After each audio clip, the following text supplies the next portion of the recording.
السلام علیکم. Good to have you at Urdu audio books. حاضر خدمت ہے عبدالاحد کا ناول خائن، ایپیسوڈ 24. مشرق سے پروان چڑھتا سورج مغرب کی اور سست روی اور بے دلی سے مسافت طے کر رہا تھا.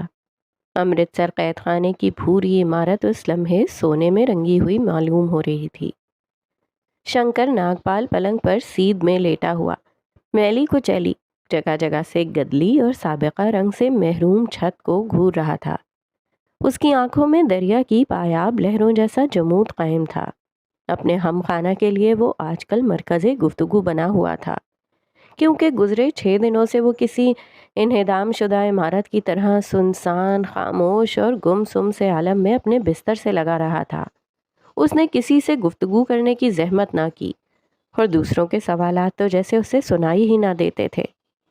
شام کے پہر اکثر قیدی صحن میں چہل قدمی کرنے نکل پڑتے تھے، سو قیدیوں کا مشترکہ کمرہ لوگوں سے عاری تھا. لیکن اسی لمحے دروازہ چرچراہٹ کے ساتھ کھلا. وردی پوش افسر نے دروازے سے جھانک کر شنکر کو دیکھتے ہوئے صدا بلند کی، اوئے اٹھ. وہ نیم مردہ حالت میں جوں کی توں چھت کو تک رہا تھا. اوئے اٹھ.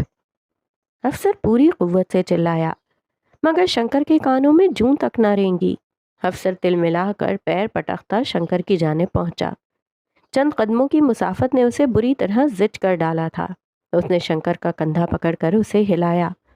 شنکر ہڑبڑا کر ہوش میں آیا. کتھئی آنکھیں خیالات کے شکنجے سے آزاد ہوئیں. تو بہرا ہے کیا؟ تجھے سنائی نہیں دیتا؟ افسر نے اس کی پیشانی پر چپت لگاتے ہوئے ترش لہجے میں کہا. جذبات نے شاید اس کی آنکھوں سے مغائرت برتی ہوئی تھی. وہ خالی کھوکھلی نظروں سے افسر کو گھورتا رہ گیا. اس کا عالم قید خانے میں مقید اس جانور جیسا تھا جو قید بھری زندگانی کے ساتھ سمجھوتا کر کے انسانوں کے ہجوم سے بے نیازی برتنا شروع کر دیتا ہے. ملاقات آئی ہے، تمہیں ساتھ چلنا ہوگا. افسر نے اسے بازو سے پکڑ کر بستر پر بٹھایا. شنکر کے پیر زمین پر اترے. عرصے سے بے رونق آنکھوں میں چمک دمک اور جوش ابھر آیا. نورالعین. اس کے لبوں سے یہ نام ہوا کے تازہ جھونکے کی طرح بہہ نکلا. ایک بارگی اس کے جسم میں سرور کی لہر دوڑ گئی. مجھ سے ملنے نورالعین آئی ہوگی، وہ تاولا ہو کر بولا. پیر چپلوں میں گھسیڑ کر زمین پر کھڑا ہوا. کمرے میں موجود چند قیدیوں نے مڑ کر اس حیران کن تبدیلی کا جائزہ لیا. انہیں ہم جولیوں کو دینے کے لیے نئی تازہ مل گئی تھی. بگ بگ بند کر، کوئی نورالعین نامی لڑکی تم سے ملنے نہیں آئی. دماغ کی غلام گردش میں بھٹکتے ہوئے خوشگوار خیالات ایک دوسرے میں مدغم ہوئے اور بالآخر اپنا وجود کھو گئے. دل میں بھڑکتی شمع امید کی لو بجھ گئی. وہ آزردہ نظروں سے افسر کو تکتا رہ گیا. ہاتھ ڈھیلے پڑ گئے، رخساروں کو تمتماتا ہوا لہو رگوں میں لوٹ آیا تھا. چل بھی لو. وردی پوش نے ہار مانتے ہوئے شنکر کو گھسیٹ کر چلنا شروع کیا. شنکر گردن جھکائے افسر کی رفتار کا مقابلہ کرنے کی کوشش کرتے ہوئے چلتا گیا. ملاقاتی کمرے کا سفر طے کرتے وقت اس کو یہ خیال اوب رہا تھا کہ نورالعین نہیں تو اس سے ملنے آخر کون ہی اس غریب خانے کا دورہ کرے گا. ملاقاتی کمرے میں اس نے نظر دوڑائے جائزہ لیا. کوئی شخص اس سے پشت کیے کرسی پر براجمان تھا. اس کی انگلیاں سامنے دھری ہوئی لکڑی کی میز پر طبلہ بجا رہی تھیں. دروازے پر پہنچ کر افسر نے اسے دھکا دیا اور پیچھے سے دروازہ بند کر دیا.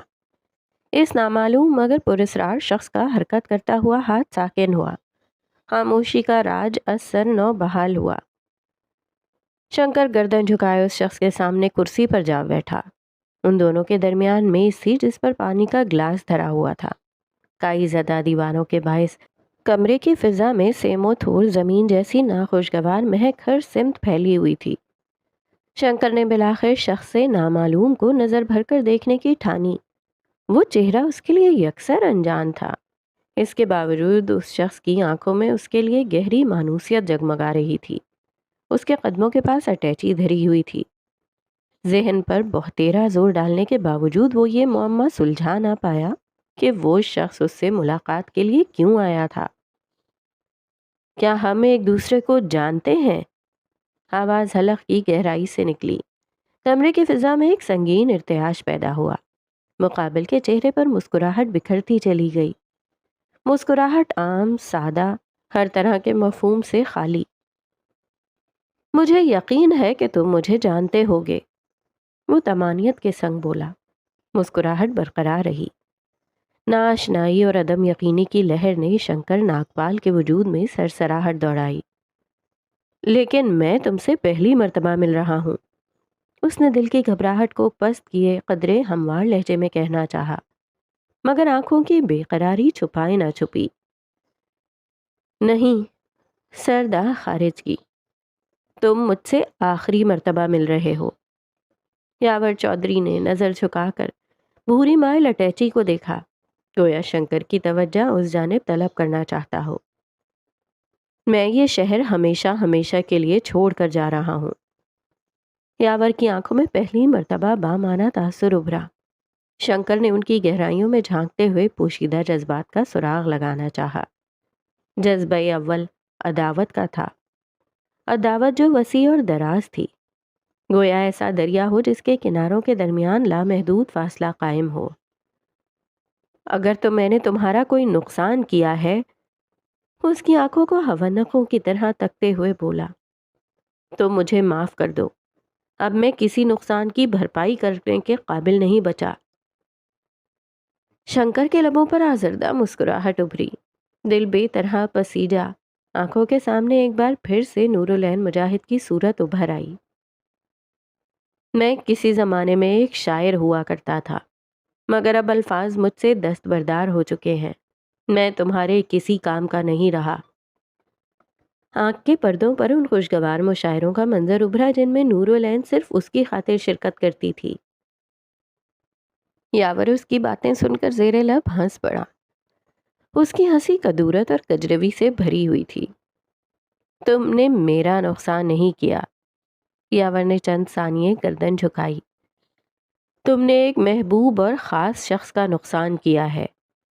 اس کا لہجہ سادہ تھا، البتہ شنکر ناگپال اس کی آواز میں نامحسوس سی کسک محسوس کر پا رہا تھا۔ میں تمہاری باتیں سمجھنے سے قاصر ہوں، شنکر جھنجھلا کر بولا۔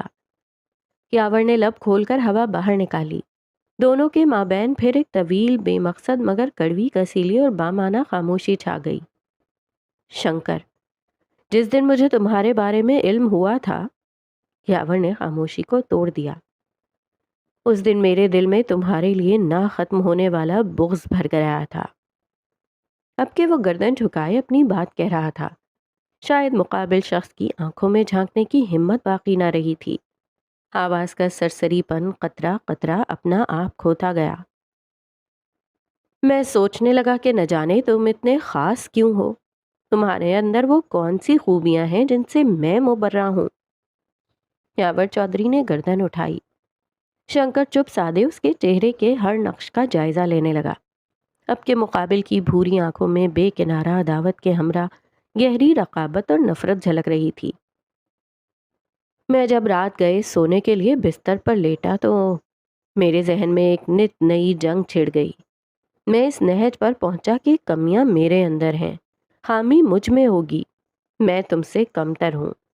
کیا تم اس کرب کو سمجھ سکتے ہو شنکر؟ شنکر کے لب واہ ہوئے، دماغ میں خیالات کا قطار وار یلغار ہوا، مگر وہ شخص ہنوز ایک مخمصے کی صورت ذہن میں کچھ چبھوتا گیا۔ مجھ پر یہ بھید کھلا کہ جس مقام اور رتبے کی میں نے عرصہ دراز سے آس لگائی رکھی تھی، وہ تو در حقیقت کسی اور کے پاس ہے۔ تمہیں علم ہے شنکر، نہ چنے جانے کا کرب کس قدر اذیت ناک ہوتا ہے۔ لبوں پر تلخ مسکراہٹ ابھری۔ اپنی ذات ہتک آمیز اور کمتر لگتی ہے، جس شخص کو اپنا مقام ملتا ہے اس سے حسد محسوس ہوتی ہے۔ شنکر سانس روکے اسے سنتا گیا۔ شنکر ناگپال، میں تمہارا حاسد ہوں، میں تمہارا رقیب یاور چودھری ہوں۔ شنکر کی آنکھوں کی پتلیاں آشنائی سے دو چار ہونے پر پھیلیں، بے جان حیت پھر سے جاندار ہوئی، ہاتھ مٹھی میں بھیجے۔ تمہیں نورالعین کی محبت اور عقیدت حاصل تھی، وہ محبت اور عقیدت جو میں خود سے منسوب کرتا تھا۔ شنکر کے ذہن میں یادوں کے جھماکے ہوئے۔ ہر یاد میں مرکزی کردار نور العین تھی۔ اس کا جادوئی سراپا، روح پرور، سادہ اور معصوم الفاظ، اس کی ہرنی جیسی خاموشی، اداس آنکھیں، اس کے سنگ عتیق جیسے بھرے بھرائے لب، اس کی صورت کا پریوں سا حسن، سب کچھ اسے شدت سے یاد آیا، یہاں تک اس کے لیے سانس تک لینا دوبھر ہو گیا۔ نور العین، اس کا پورا جسم کانپ رہا تھا، آواز لرز رہی تھی۔ ہاں، نور العین، شنکر نور العین۔ کہاں ہے وہ؟ شنکر نے منزل کی تلاش میں بھٹکے ہوئے مسافر کی طرح سوال کیا، جو منزل تک پہنچنے کی تمام امیدیں قطرہ قطرہ کھو رہا ہو۔ وہ گمنام ہونا چاہتی تھی اور وہ گمنام ہو گئی۔ یاور نے دل ہی دل میں سرد آہ بھری۔ یہ جان خیز اور شور شرابہ کرتا ہوا دریا جیسے شنکر کے دل میں بہہ رہا تھا۔ دل کی ہر آہ سسک بن کر لبوں سے نکلتی، سانسوں کی روانی اس قدر بے ربط اور ناہموار ہوئی کہ اس کے سخت نحیف ہونے کا گمان ہو رہا تھا۔ یہ نہ کہو، کہہ دو وہ مل گئی ہے۔ دیوانہ پن لفظ لفظ میں اپنی چھاپ چھوڑ گیا۔ ایک دفعہ کہہ دو کہ وہ محفوظ ہے، ورنہ میں خود کو کبھی معاف نہیں کر پاؤں گا۔ میں چاہتا ہوں تم خود کو کبھی معاف نہ کرو شنکر۔ یاور نے لکڑی کی میز پر مٹھی مار کر چبا چبا کر کہا، تم نے نور العین کو تباہ کیا ہے۔ کھٹئی آنکھوں سے آنسو آبشار کی صورت نکلے، پورے چہرے پر بے یقینی کے بل پڑ گئے تھے۔ میں نے اس سے محبت کی تھی۔ شنکر میز پر ہاتھ رکھ کے اٹھ کھڑا ہوا اور اونچی آواز میں دہاڑا، میں نے اس سے عشق کیا تھا، میں اس کا نقصان کرنے کا سوچ بھی نہیں سکتا تھا۔ کسی کو حاصل کرنا غلط کیسے ہو سکتا ہے؟ اس نے چہرے کی نمی رگڑی اور یاور کو جواب طلب نظروں سے دیکھا۔ تمہاری محبت خود غرض تھی شنکر۔ شنکر کے چہرے پر استہزاء بکھری، جیسے یاور کوئی من گھڑت اور جھوٹی داستان سنا رہا ہو۔ تم نے کبھی نور العین کا سوچا ہی نہیں، تم اسے اپنی خوشی اور تشفی دل کے لیے حاصل کرنا چاہتے تھے۔ نور العین کی خوشیاں تمہارے لیے ثانوی تھیں۔ شنکر نے گردن نفی میں ہلانا جاری رکھا۔ اگر تم نے ایک دفعہ بھی نور العین کا سوچا ہوتا تو محبت کی پہلی سیڑھی چڑھنے سے قبل ہی ان سیڑھیوں کو مسخ کر دیتے۔ تم نے حاصل کرنے کو محبت کرنے کے مترادف قرار دیا، جبکہ تمہاری محبت کا فریضہ صرف اس صورت میں ادا ہو پاتا اگر تم اسے جانے دیتے۔ ہلتی ہوئی گردن رک گئی۔ ذہن کے دریچوں میں اس شب کا منظر ابھرا جب نور العین مجاہد برسات کی اس شب دیوان خانے آئی تھی اور اسے پیغام ہجر سنا کر رخصت ہو گئی تھی۔ تم نے اسے حاصل کرنے کی جستجو جاری رکھی، جانتے ہوئے کہ ان راہوں پر تباہیاں تم دونوں کی منتظر تھیں۔ تمہیں نور العین کی محبت بطور امانت ملی تھی، مگر تم نے اس امانت میں سنگین خیانت کی۔ شنکر کے پیروں سے جان نکلی اور وہ کرسی پر ڈھیر ہوا، آنکھیں مردار خانے میں پڑے مردوں جیسی بے حس ہو گئیں۔ اگر تم میری جگہ ہوتے تو کیا کرتے؟ لہجہ تلخی سے آری تھا۔ ہمارے حالات مختلف کہاں تھے شنکر؟ یاور سادگی سے مسکرایا۔ تم نے اس شخص کو چھوڑنا تھا جس سے تم محبت کرتے تھے، میں نے اس شخص کو اپنانا تھا جو مجھ سے محبت نہیں کرتا۔ وہ بات سمیٹتا ہوا اٹھ کھڑا ہوا۔ میں نے اسے اپنانے کی تگودو جس حد تک ہوئی کر لی۔ میں نے نور العین کی محبت کا فرض ادا کیا۔ حالات کہتے تھے کہ مجھے اسے چھوڑ دینا چاہیے، مگر میں نے ان کے سامنے گھٹنے نہیں ٹیکے اور اسے پانے کی ہر ممکنہ کوشش کر لی۔ اس نے گردن جھکا کر فرش پر پڑی اٹیچی اٹھائی۔ تمہیں بھی صرف اور صرف محبت کی خاطر اسے جانے دینا تھا۔ ہمارے امتحان مختلف ہو کر بھی ایک سے تھے، لیکن اس کا اختتام خسارے پر ہی ہونا تھا۔ پھر قسمت سے کون لڑ سکتا ہے یار؟ اس کی آواز نم تھی، مگر شنکر نے اس کے چہرے پر ایک معمولی آنسو تک نہ دیکھا۔ میں تمہیں کوئی دعا نہیں دوں گا، اپنا خیال رکھنے کا بھی نہ کہوں گا، نہ میں تمہیں اللہ کی حفاظت میں چھوڑوں گا۔ میری ظرافت کی حد تم پر ختم ہوتی ہے شنکر، کیونکہ تم میرے رقیب تھے اور مرتے دم تک میرے رقیب رہو گے۔ وہ چبا چبا کر کہتا ہوا دروازے کی طرف بڑھ گیا۔ امید ہے ہمارے راستے اب کبھی نہ ملیں گے۔ دروازہ ٹھپ سے بند کرنے سے قبل اس نے آخری چوٹ کی۔ شنکر ملاقاتی کمرے میں تنہا رہ گیا تھا۔ دروازہ بند ہونے کی آواز اس کے دل میں بھی کچھ بند کر گئی تھی۔ اس نے چہرہ ہاتھوں میں چھپا لیا۔ نمناک آنکھوں کے پیچھے گزشتہ ماہوں سال کے روشن مگر فریب کار منظر گھوم رہے تھے۔ وہ نقاب اوڑھے آیا کرتی تھی۔ وہ اس سے نقاب ہٹانے کی درخواست کرتا تھا۔ کلفت دور کیجیے رانی۔ وہ اس کے دیدنی حسن کو دیکھ کر دو آتشہ سرشاری میں غرق ہو جایا کرتا تھا، مگر وہ اس کی آنکھوں میں پنپتی ہچکچاہٹ، پیشانی میں نمودار ہوتی خوف کی لکیر اور سرازیمگی سے رستی ہوئی پلکوں کو سرے سے فراموش کر دیتا تھا۔ اسے اپنا شوق زیادہ عزیز تھا، نوری کی سہولت کم۔ ملاقاتیں طول اختیار کرتیں تو نوری دبے لفظوں میں اجازت طلب کرتی۔ ہمیں جانا چاہیے، مگر وہ شاموں کو ڈھلنے دیتا، راتوں کو گہرا ہونے دیتا، اسے اپنے پاس بٹھا کر رکھتا، یہ جانتے ہوئے کہ تاخیر کا مطلب کیا ہوگا۔ وہ سب کچھ جانتے ہوئے انجان بنا رہا۔ وہ دلیر عاشق بن کر رات گئے اس سے ملنے جاتا تھا، یہ سوچ کر کہ پکڑے جانے پر زیادہ سے زیادہ اسے چند خراشیں ہی آئیں گی، مگر نوری نہ صرف اس کی عزت پر حرف آتا بلکہ وہ اپنی جان بھی گنوا سکتی تھی۔ یہ حساب اس نے کبھی درست نہیں کیا۔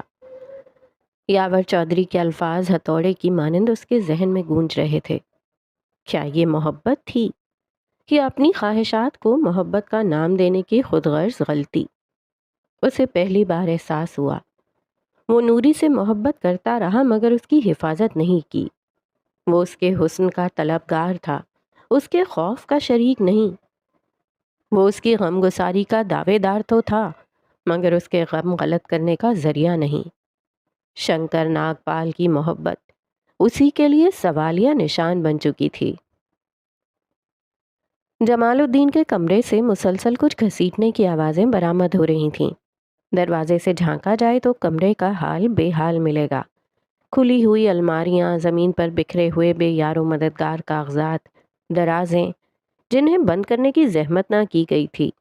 وہ بستر کے سرہانے کھڑا گدے پر پڑی اٹیچی کا مفصل جائزہ لے رہا تھا۔ ضرورت کے کپڑے، خط، چند کتابیں اور برسوں کی جمع پونجی، کہنے کو تو وہاں سب کچھ ہی تھا۔ اس نے اللہ کا نام لے کر اٹیچی بند کی اور اس پر تالا لگایا۔ دروازے کی چوکھٹ پر کھڑے ہو کر اس نے ایک نگاہ اپنے کمرے کی خاموشی سے مزین فضا میں دوڑائی۔ اس کمرے سے اس کی 28 سال پرانی وابستگی تھی۔ بدائی پر سوگواری لازم و ملزوم واقع ہوئی۔ یہ کمرہ، اس کے در و دیوار، بستر، جمال الدین کی درد بھری آہوں، بے نام اور بے لگام آنسو، خوشیوں بھرے قہقہوں سمیت دل میں پنہا رازوں کو سنبھالے ہوئے تھے۔ آج جب کہ فراق کی گھڑی سر پر ناچ رہی تھی، اسے لگ رہا تھا وہ اپنی زندگی کا ایک مقدس اور بیش قیمت حصہ ان دیواروں کو بطور امانت سونپ کر جا رہا ہے۔ جانے والوں کا پچھلی منزل پر زیادہ دیر ٹھہرنا بدشگونی کے مترادف ہوتا ہے، سو وہ اٹیچی اٹھائے سیڑھیاں اترنے لگا۔ اس نے صحن کے وسط میں اٹیچی دھری اور اپنے باپ کے کمرے میں جا گھسا۔ میاں بیوی حسب توقع بستر پر ایک دوسرے سے فاصلہ اختیار کیے بیٹھے تھے۔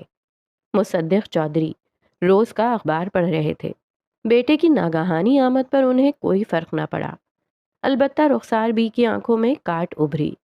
وہ جمال الدین کے مقاصد کو ترنت بھانپ چکی تھیں۔ مجھے آپ سے ضروری بات کرنی ہے بابا۔ چہرے کے سامنے پردے کی طرح پھیلا ہوا اخبار رفتہ رفتہ نیچے ہوا۔ اس کے اوپر سر تا پا مشتبہ نظر ڈالی، جیسے اس کے دماغ میں مچی ہلچل کی ٹوہ لینا چاہتے ہوں۔ ہاں، کیا ہوا؟ کدورت اور رخاوٹ سے بھرپور آواز۔ انہوں نے اخبار کی تہیں لگائیں۔ وہ جان گئے تھے کہ ایک پرزور اور طویل بحث باپ اور بیٹے کی منتظر تھی۔ 4 سال بعد میرا فوج کے ساتھ معاہدہ ختم ہو جائے گا، اس کے بعد میں فوج چھوڑ دوں گا۔ مصدق نے آنکھیں چھوٹی کیے اس کے ارادوں کو پرکھنا چاہا۔ بظاہر وہ ہاتھ باندھے سر جھکائے تمیز اور ادب کے دائرے میں رہ کر یہ بات کہہ رہا تھا، مگر اس کے لہجے میں زور لیتی سرکشی اور بغاوت کی لہر ان سے فراموش نہ ہو سکی۔ اس میں بہت وقت باقی ہے، تب کی تب دیکھی جائے گی، وہ بے نیازی سے کہتے ہوئے بات رفع دفع کرنے کی کوشش کر رہے تھے۔ انہوں نے طے شدہ اخبار پھر اٹھا لیا۔ مجھے ایک دوسری بات بھی کہنی ہے۔ اخبار واپسی بستری میز پر دھر دیا، اب کہ اس کا لہجہ مخدوش معلوم ہوا۔ یہ سرکشی گزشتہ ہر سرکشی سے بڑھ کر محسوس ہوتی تھی۔ انہوں نے ہاتھ باندھے اور پیٹھ بستر کے تاج سے لگائی۔ آنکھوں میں بیٹے کی طبیعت درست کرنے کے ارادے زور و شور سے جگمگا رہے تھے۔ بختیار چچا میرے اور یاسمین کے رشتے کے لیے مان گئے ہیں، میں جلد اس سے نکاح کرنے والا ہوں۔ اس نے بے حد ٹھہرے ہوئے لہجے میں ان پر بمباری کی۔ معاون نظر اٹھا کر اپنے والدین کو دیکھا۔ مصدق چودھری اخبار مروڑ کر اٹھ کھڑے ہوئے۔ رخسانہ بی کی نظریں مصدق اور جمال کے درمیان بھٹک رہی تھیں۔ کمرے کی فضا یکا یک بوجھل پن اور کشیدگی سے آراستہ ہوئی۔ یہ میں کسی قیمت نہیں ہونے دوں گا۔ قدم قدم جمال الدین کی طرف بڑھایا۔ اتنا اپنے بھیجے میں بٹھا لو۔ مڑا ہوا اخبار فرش پر اٹھا کر پھینکا۔ شاید وہ باور کروانا چاہتے تھے کہ جمال کی حیثیت آج بھی ان کے لیے اس اخبار جیسی تھی، جس کا اپنا کوئی وجود نہیں، اپنے کوئی اختیارات نہیں، جس کی امنگیں ہتک آمیز اور ہر جستجو نحوست بھری تھی، جس پر طاقت صرف ان کی تھی۔ میں نے آپ سے اجازت نہیں مانگی، آگاہ کیا ہے، اس نے سینہ تان کر سپاٹ لہجے میں جواب دیا۔ باپ اور بیٹا روبرو کھڑے تھے، دونوں کے درمیان چند بالش کا فاصلہ تھا۔ جمال الدین کے دل میں لرزش سی پیدا ہوئی۔ باپ کی وہ پرخطر گھوری آج بھی اس کے لیے اتنی دہشتناک اور وحشت زدہ تھی جتنا سالوں پہلے ہوا کرتی تھی، لیکن آج وہ اس گھوری سے سہم کر اپنے ارادوں کے شیش محل کو گرا نہیں سکتا تھا۔ اپنی زندگی پر زور بحال کرنے کا واحد موقع آج گنوا دیا تو شاید برسوں پچھتاوا اس کا پیچھا نہ چھوڑے گا۔ تم کب سے میرے آگے زبان چلانے لگے؟ ان کی گرجدار آواز نے پورے گھر میں گردش کی۔ رخسار بھی بستر سے اٹھ کھڑی ہوئی، محفوظ فاصلے سے تکرار کو ملاحظہ کرنے لگی۔ آج سے، افسوس میں آج سے پہلے کبھی اپنے حق کے لیے بول نہ سکا۔ تیش سے مصدق کی آنکھیں اوپر کی جانب اٹھیں۔ انہوں نے جوان بیٹے کی عمر کا لحاظ کیے بنا اسے گدی سے پکڑا اور اس کے چہرے پر اپنی انگلیوں کی چھاپ چھوڑ دی۔ حملہ اس قدر اچانک ہوا کہ جمال الدین کا آپ ترچھا ہو گیا۔ ذلت افزائی کے اس احساس سے چہرہ سرخی مائل ہوا۔ اس نے پلکیں موند کر چند گھڑی رسوائی کو اپنے سینے میں اتارنے کی ادنا سی کوشش کی، مگر افسوس، دہائیاں باپ کی مار کھا کر، گالیاں سن کر، لعنتیں اور ملامتیں جھیلنے کے باوجود وہ اس رسوائی کا عادی نہ ہو سکا۔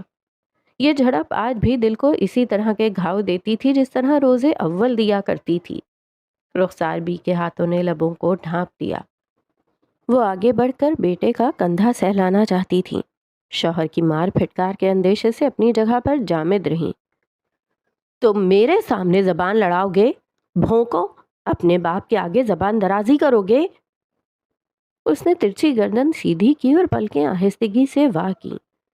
مصدق اس کی آنکھوں میں برقرار استحکام دیکھ کر دنگ اور گنگ رہ گئے۔ یہ وہ جمال نہ تھا جسے پچھلے 28 سال وہ مار پٹائی سے قابو میں رکھتے تھے۔ آپ کے تھپڑوں کا میں عادی ہو چکا ہوں، اب مجھے یہ ڈراتے نہیں۔ اس کے لبوں پر ستم رسیدگی بھری استہزائیہ مسکان تھی۔ میں اس ہفتے یاسمین سے نکاح کرنے والا ہوں۔ آپ اپنی مرضی کے مالک ہیں، شادی کرنا چاہیں تو کر سکتے ہیں۔ مصدق کے ہاتھ مٹھی میں بھیجے۔ ان پر انا مسخ ہونے کے بعد والی بے قراری لاحق ہوئی۔ ٹھیک ہے پھر، وہ گردن کو تاؤ دیتے جتانے والے طرز میں گویا ہوئے، پھر ابھی اسی وقت گھر سے نکل جاؤ۔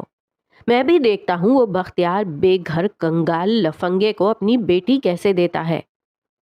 مصدق کے لب فتح مندی سے دراز ہوئے۔ یہ پینترا ہمیشہ کام کرتا تھا، مگر جمال الدین کے چہرے پر ازلی سرد مہری دیکھ کر ان کی امیدوں پر پانی پھر گیا۔ میں جانتا تھا کہ اب اس گھر میں میرا گزارا ممکن نہیں ہے، اس لیے میں ایک گھر کرائے پر لے چکا ہوں اور وہیں پر جانے کا ارادہ رکھتا ہوں۔ اس نے ایک چور نگاہ اپنی ماں پر ڈالی جو کرائے کے گھر کے ذکر پر بیٹے سے نظریں چرانے لگی تھی۔ مصدق کو زندگی کا سب سے بڑا جھٹکا لگا۔ بیٹے پر حکمرانی کرتے اور اپنی مرضیاں مسلط کرتے ہوئے وہ بھول ہی گئے تھے کہ ان کا بیٹا ایک دن اپنے پیروں پر کھڑا ہونے کے مصمم ارادوں کو عملی جامہ پہنا سکتا ہے۔ اللہ حافظ۔ مصدق اسے سکتے کے عالم میں تکتے گئے۔ آخر اپنی بکھرتی ہوئی سلطنت کو سمیٹنے کے لیے کون سا حربہ کام آ سکتا تھا؟ اگر کبھی اپنی انا قربان کرنا چاہیں تو مجھ سے ملنے آ جائیے گا، مگر آپ اور میں مزید ایک چھت تلے نہیں رہ سکتے۔ وہ کہہ کر بنا رکے کمرے سے نکل کر صحن میں پہنچ گیا۔ صحن کے وسط میں پڑی اٹیچی اپنے ہاتھوں میں اٹھائی اور لوہے کے دروازے کی طرف بڑھ گیا۔ عین اسی لمحے کچھ ایسا ہوا کہ اس کے قدم پتھرا گئے، دل کی دھڑکنیں بے ربط ہوئیں۔ اٹیچی ہاتھ سے چھوٹ کر زمین پر جا گری۔ اس کی ہلکی بھوری آنکھوں میں بے بسی ابھری۔ اسے پشت سے اپنی ماں کی دل خراش چیخیں سنائی دیں۔ آخر میں وہی ہوا جس کا اسے خدشہ لاحق تھا۔ اس نے مڑ کر دیکھا۔ مصدق رخسار بی کو چوٹی سے گھسیٹ کر صحن میں لائے۔ وہ سسکیاں لے کر بلبلاتے ہوئے رحم کی بھیک مانگ رہی تھیں۔ مصدق جتاتی ہوئی نظروں کے سنگ جمال الدین کو ایسے دیکھ رہے تھے جیسے کسی قدیم خزانے کی کنجی ان کے ہاتھ میں ہو۔ اگر تم نے اس گھر سے ایک قدم بھی نکالا تو تمہاری ماں کا وہ حشر کروں گا کہ وہ پہچانی نہیں جائے گی۔ جمال الدین کی نگاہ ماں کے تکلیف انعکاس کرتے ہوئے چہرے پر ٹکی رہی۔ نگاہیں ترحم ہوئیں۔ وہ دروازے سے ہٹ کر قدم ان کی طرف بڑھانے لگا۔ اس کی واپسی دیکھ کر مصدق کا دل باغ باغ ہوا۔ انہوں نے رخسار کی چوٹی چھوڑ دی۔ وہ ان سے دور ہٹ کر دیوار سے لگ گئیں اور خاموش آنسو بہانے لگیں۔ اگر آپ نے میری ماں کے ساتھ کچھ بھی کیا تو میں ہر لحاظ بھول جاؤں گا، انگلی اٹھا کر ترش لہجے میں بولا۔ مصدق اس کے لہجے کی سنگینی محسوس کیے ہکم بکا رہ گئے۔ 28 سالوں میں یہ پہلی بار تھا جب جمال الدین اتنے سخت لفظوں میں ماں کا دفاع کر رہا تھا۔ اور تم مجھے کیسے روکو گے جب تم اس گھر میں رہو گے ہی نہیں؟ وہ اس کا سینہ تھپکتے تنبیہی انداز میں بولے۔ جمال الدین نے مڑ کر دیوار سے لپٹی سہمی ہوئی ماں کو دیکھا۔ اس دن کے لیے کہتا تھا ماں، میرے ساتھ چلو۔ وہ آہستگی سے قدم اپنی ماں کی طرف بڑھانے لگا۔ رخسار بھی بے کسی و لاچارگی سے اپنے بیٹے کو دیکھتی رہی۔ میں جانتا تھا بابا تمہیں ہتھیار کی طرح استعمال کریں گے۔ میں جانتا تھا بابا تمہیں اس لمحے میری کمزوری بنائیں گے۔ مصدق کے چہرے پر تشویش کے بل پڑے۔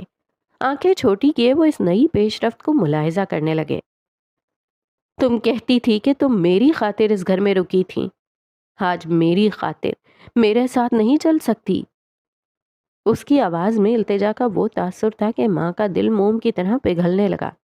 انہوں نے ایک نظر شوہر کی وحشی آنکھیں دیکھیں۔ یہ آنکھیں آج بھی ان کی روح سنسنانے کی سکت رکھتی تھیں۔ پھر اگلی نظر میں جمال کی مدد کی طلبگار نگاہوں کو مرکز بنایا۔ اگر آج تم میرے ساتھ نہ گئیں تو میں اس گھر میں ایک بار پھر رک جاؤں گا۔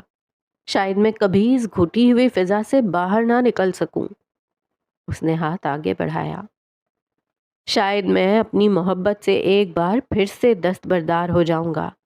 ماں، میری محبت کا انجام تمہارے ہاتھوں پر ہے۔ رخسار کی آنکھیں نمناک ہوئیں۔ دل میں لہریں ابھر ابھر کر معدومی اختیار کرتی۔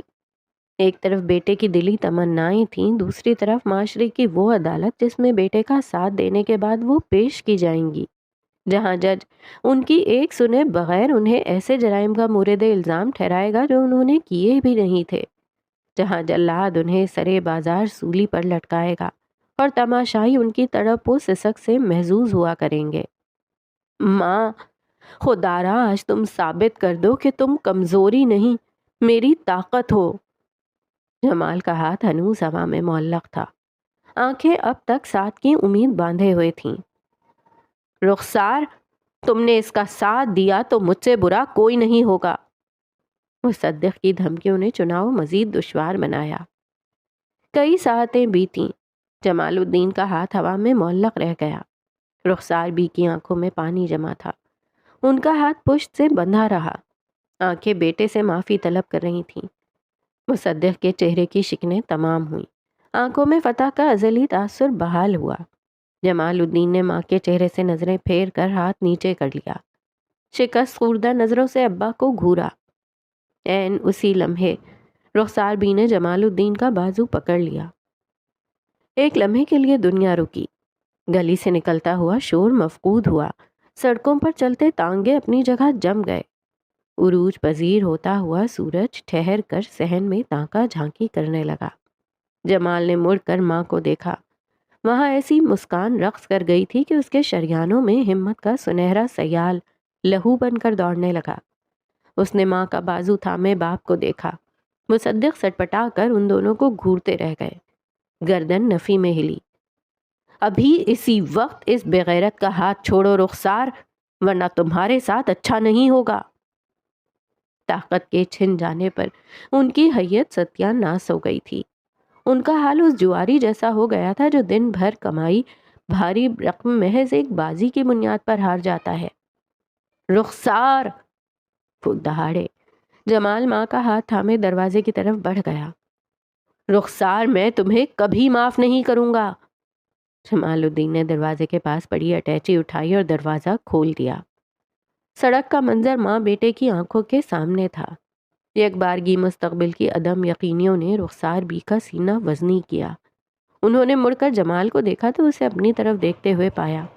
وہ انہیں تسلی بخش نظروں سے دیکھ رہا تھا، جیسے بتانا چاہ رہا ہو کہ وہ ان کی زندگی میں رونما ہونے والی ہر دشواری میں ان کے سرہانے مضبوط اور تناور چٹان کی مانند کھڑا رہے گا۔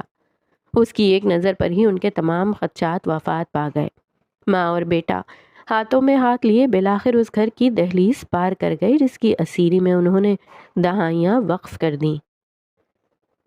10 دن ناگہانی افتاد کی منحوس نظر پڑے 10 دن بیت گئے تھے۔ وہ کھڑکی سے بچوں کی کھلکھلاہٹ سے بھری ہوئی گلی کے نظارے تکتے ہوئے سوچ رہی تھی۔ زندگی بظاہر عامیانہ پن کی جانب لوٹ رہی تھی۔ اماں جان نے رونا دھونا ترک کر دیا تھا، ابا جان نے اپنی چپ توڑ دی تھی، تعزیت کو آنے والے مہمانوں کی تعداد گھٹ چکی تھی۔ اس کے باوجود دل میں رنجشوں کا سیلاب ہمہ وقت بہتا رہتا اور روح کے گمنام اور ویران گوشوں کی ہر شے اجاڑ کر رکھ دیتا۔ شاید زندگی اپنے پرانے طور طریقوں پر کبھی نہ لوٹے گی۔ اس نے افق کو تکتے ہوئے سرد آہیں بھری۔ رفتاً اسے نچلی منزل سے ابا کی پکار سنائی دی۔ اس نے کھڑکیاں بند کی اور سر پر دوپٹہ جما کر نیچے اتر گئی۔ ابا مہمان خانے میں اس کی راہ تک رہے تھے۔ اس کے آتے ہی انہوں نے اسے مقابل صوفوں پر بیٹھنے کی دعوت پیش کی۔ وہ ہچکچاہٹ کے سنگ سامنے بیٹھی، بائیں ہاتھ سے کرتے کا دامن سختی سے دبوچ لیا۔ بختیار مجاہد نے میز پر پڑا ایک خط اٹھایا اور چہرے کے قریب کیے، آنکھیں چھوٹی کیے اس پر لکھی تحریر پڑھنے لگے۔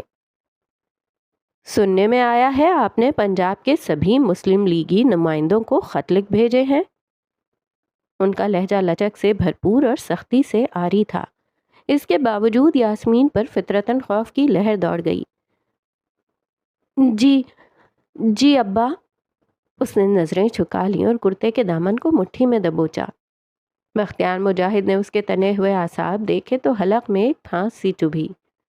سالوں کے نقصان کی بھرپائی چند دنوں میں نہیں کی جا سکتی۔ زخم جتنا گہرا ہو اسے بھرنے میں اتنا ہی وقت درکار ہوتا ہے۔ انہوں نے سوچ کر دل ہی دل میں اپنی خطاؤں پر تلخی بھرا قہقہہ بلند کیا۔ ان خطوط کے جوابات ہمیں آئے دن موصول ہو رہے ہیں۔ ان کا لہجہ نرمی سے معمور تھا۔ کہہ رہے ہیں جو کام باپ کو کرنا چاہیے تھا وہ بیٹی کر رہی ہے۔ یاسمین کو ان کے لہجے کی لطافت قدرے انجان محسوس ہوئی۔ کرتے کے دامن کو مٹھی میں دبوچتے ہاتھ کی گرفت رفتہ رفتہ ڈھیلی پڑی۔ کہتے ہیں کہ ہمیں آپ پر فخر محسوس ہونا چاہیے۔ یاسمین کی گردن جھکتی چلی گئی۔ وہ جس دنیا میں رہتی تھی وہاں باپ پابندیاں نافذ کرتے تھے، زندگی کے دائرے تنگ تر کرتے تھے۔ وہ بیٹیوں پر فخر محسوس نہیں کرتے تھے۔ کیا اس کی دنیا کسی طرح کے معجزاتی تناسخ سے دوچار ہو رہی تھی؟ آپ نے اس مسئلے کو لے کر بہت جتن کر لیے، اب وقت آ گیا ہے کہ آپ کا باپ آگے کا کام سنبھال لے۔ ان کے لہجے میں ایسی پختگی تھی کہ یاسمین کی سانس بند ہونے لگی۔ ہم اس مدعے کو آج کے اجلاس میں بیان کریں گے اور یقین ہے کہ ہم یکجا ہو کر سرکار پر دباؤ پیدا کریں گے اور عنقریب اس دھندے کو جڑ سے اکھاڑ پھینکیں گے۔ یاسمین کا دل چاہا کہ وہ اٹھ کر ابا کا ہاتھ چومے اور اس کے عزائم میں شریک ہونے پر ان کے گلے سے لپٹ جائے، مگر وہ کہہ سکی تو بس اتنا، شکریہ ابا۔ وہ سرعت سے گردن اس بات میں ہلاتے اظہار تشکر قبول کر گئے۔ اسے محسوس ہو رہا تھا کہ ابا کوئی دوسری بات جوڑنے کے خواہاں تھے تو اپنی جگہ پر ٹک کر بیٹھی رہی۔ ہمیں آپ سے ایک اور بات بھی کہنی تھی۔ ان کے لہجے میں شرارت بھری معنی خیزی ابھر آئی۔ یہ تاثر اس نے آخری مرتبہ شاید لڑکپن کے بے فکری بھرے دنوں میں سنا ہوگا۔ دل میں شیریں گرمائش گھلی۔ جی؟ اس نے استعجاب کے سنگ پوچھا۔ جمال الدین۔ نام سننے کی دیر تھی اور یاسمین کے دل کا بند ٹوٹ سا گیا۔ اس کی آنکھوں میں جا بجا اداسی اور خوشیوں کے شگوفے پھوٹے۔ جمال الدین اس جمعے کو آپ سے نکاح کرنا چاہتا ہے، آپ کو کوئی اعتراض تو نہیں؟ یاسمین اپنی جگہ سے اٹھ کھڑی ہوئی، گردن جھکا لی اور دوپٹہ چہرے کے آگے کر لیا، جھجک اور شرمساری سے نہیں بلکہ آنسو چھپانے کی غرض سے۔ کیا یہ پل کوئی واہمہ تو نہیں؟ کیا ابا اس کا نیا امتحان تو نہیں لے رہے؟ مگر ابا کے چہرے پر جگمگاتا خلوص اور ان کی پر اطمینان آنکھیں گواہی دے رہی تھیں کہ یہ لمحہ آسمانی نوعیت کا ہی صحیح مگر حقیقی تھا۔ کہیے بھی، آپ کو کوئی اعتراض تو نہیں؟ وہ خیالات کے بھنور سے باہر نکلی۔ اگر آپ کو کوئی اعتراض نہیں تو ہمیں بھی نہیں، اس نے تیزی سے کہا اور زقندے بھرتی کمرے سے نکل گئی۔ ستم ظریفی کے بنجر اور ویران دشت میں سفر طے کرتی یاسمین مجاہد بالآخر کیف و نشاط کے گلستان میں پہنچ چکی تھی۔ شیتل بائی، معاملات ضرورت سے زیادہ سنگین ہیں۔ سبزہ زار کی پتھریلی روش پر شیتل کور ہری بنارسی ساڑی میں ملبوس چہل قدمی کر رہی تھی۔ اس کے بازو میں گنجا سنار چل رہا تھا، گردن جھکائے، ہاتھ باندھے، اس کے کانوں میں خبریں ناسور کی مانند پھونک رہا تھا۔ ہر روز یہ گورے افسر ریڈیں مار رہے ہیں، نہ جانے کتنی لڑکیوں کو اٹھا کر لے گئے ہیں، اب گنتی کی ہی چند بچی ہوں گی۔ شیتل نے نخوت سے ناک سکیڑی، آنکھیں پرسوچ ضرور تھیں مگر چہرے پر ایک بل تک نہ تھا۔ ایک کام کیجئے، رات کے اندھیرے میں بچی ہوئی لڑکیوں کو حویلی لے آئیے۔ شیتل نے رک کر اپنے تئیں ایک حل تجویز کیا، مگر سنار کے چہرے کی گل ہوتی سٹی دیکھ کر اسے اندازہ ہو گیا تھا کہ اس کی ترغیب رد ہو جانے والی تھی۔ ارے شیتل بائی، وہ ہاتھ اٹھا کر فرتے بے بسی سے بولے، یہ گورے افسر رات گرو بازار کے ارد گرد کسی بلا کی طرح منڈلاتے رہتے ہیں، سرکار کے اوپر دباؤ ہی اتنا ہے۔ پہلی مرتبہ شیتل کی پیشانی پر بل پڑا۔ اس نے ایک نگاہ حویلی کے وسیع و عریض آنگن میں گھمائی۔ سورج کی کرنوں سے سیراب لہلہاتی ہوئی گھاس، ہوا سے چلملاتے ہوئے درخت، سفید رنگت کی حامل بلند و بالا اور ہر دل عزیز عمارت، ہر شے ان کوٹھوں کی محتاج تھی جن کو مسخ کرنے کے لیے اس کا ہر حریف یکجا ہو گیا تھا۔ آپ پولیس سے بات کیجئے کہ ہمیں بس چند گھنٹوں کی مہلت دی جائے تاکہ ہم لوگ لڑکیوں کو محفوظ ٹھکانے منتقل کر سکیں۔ آنکھوں کی سرد مہری کی جگہ پریشانی نے لے لی۔ ہم نے تو بہت کوشش کی۔ سنار صاحب جیسے شیتل کی ہر ترغیب ملیا میٹ کرنے کو تیار بیٹھے تھے، مگر معاف کیجئے گا، آپ نے ان افسران سے بنا کر رکھی ہی کہاں؟ آپ تو مشہور زمانہ نکچڑی ہیں، کوئی آپ کے نام پر کرم کرنے کو تیار نہیں۔ سنار کی بات پر شیتل نے اسے کھا جانے والی گوری سے نوازا تو وہ گھگیا کر ہنس پڑا۔ میں تو محض آگاہ کر رہا تھا۔ نظریں چرا لی۔ شیتل کور مصنوعی فوارے کے پاس آ کر رک گئی۔ پانی کی جل ترنگ چڑیاؤں کی چہچہاہٹ کے ساتھ گھل مل کر سریلا راگ پیدا کر رہی تھی۔ اس نے عقل کے گھوڑے دوڑاتے ہوئے گرد و نواح کا جائزہ لیا۔ اسی دوران نگاہ حویلی سے ملحقہ دیوان خانے کی عمارت پر جا ٹھہری۔ ناگپال حویلی، دیوان خانہ، لبوں پر شاطرانہ مسکراہٹ رقص کر گئی۔ سونار نے اس کے بدلتے تیور دیکھے تو اکساہٹ کے مارے ہاتھ پاؤں ہلانے لگے۔ کیا ہوا شیتل بائی؟ کیا حل نکالا پھر؟ شیتل سونار کی آنکھوں میں دیکھتے ہوئے اطمینان سے مسکرا دی۔ شنکر۔ وہ آج ایک بار پھر اسی ملعون حویلی کے دروازے پر کھڑا تھا۔ سگریٹ کے کش بھرتا پہرے دار اس آدمی کو دیکھ کر یکایک گھبرا گیا۔ مٹھی میں بندھے ہوئے ہاتھ، سرخ رنگت، وحشی پن جھلکاتی آنکھیں۔ اس کی سگریٹ ہاتھ میں پڑے پڑے راکھ ہو گئی۔ اس نے سگریٹ زمین پر پھینکی اور شنکر کے لیے حویلی کا صدر دروازہ کھولا۔ افق پر اندھیروں کی آمد کا سلسلہ شروع ہوا تھا۔ سورج دن بھر اپنے فرائض انجام دینے کے بعد مغرب کی اور خاص مدت کے لیے گمنامی اختیار کرنے چلا گیا تھا۔ اپنے پیچھے آسمان پر چند سنہری لکیریں چھوڑ گیا تھا۔ نیلگوں آسمان مغرب کی جانب سے نارنجی دھوئیں میں اٹا ہوا معلوم ہو رہا تھا۔ اس کے قدم سبزہ زار کی ہری بھری گھاس کو کچل رہے تھے۔ پھاٹک سے 6 قدموں کی دوری پر وہ تھم گیا۔ مڑ کر پہرے دار کو دیکھا تو اس کی جانچتی نگاہیں اپنی طرف پائیں۔ تم چھٹی کرو۔ آواز کا حتمی پن، لہجے کی ٹھنڈک اور آنکھوں میں جوش لیتے انتقام کے بگولے۔ پہرے دار اس کے تیور پرکھ کر اس کے ارادوں کے بارے میں اندازے لگانے میں جت گیا۔ میں نے کہا تم چھٹی کرو، وہ حلق کے بل چلایا۔ خیالات میں کھویا ہوا پہرے دار چونکا۔ اس نے سہمتے ہوئے گردن اس بات میں ہلائی اور کمزور آواز میں بولا، مگر شیتل بائی نے… کیا تمہیں میری بات سمجھ نہیں آ رہی؟ اور راہٹ نما آواز حلق سے برآمد ہوئی۔ پہرے دار کو اندیشہ لاحق ہوا کہ شنکر کچھ ہی دیر میں اس پر ٹوٹ پڑے گا، سو خاموشی سے گردن کو جنبش دیتے ہوئے سڑک پر چلنے لگا۔ پہرے دار کے رخصت لیتے ہی شنکر واپس حویلی کی جانب مڑا۔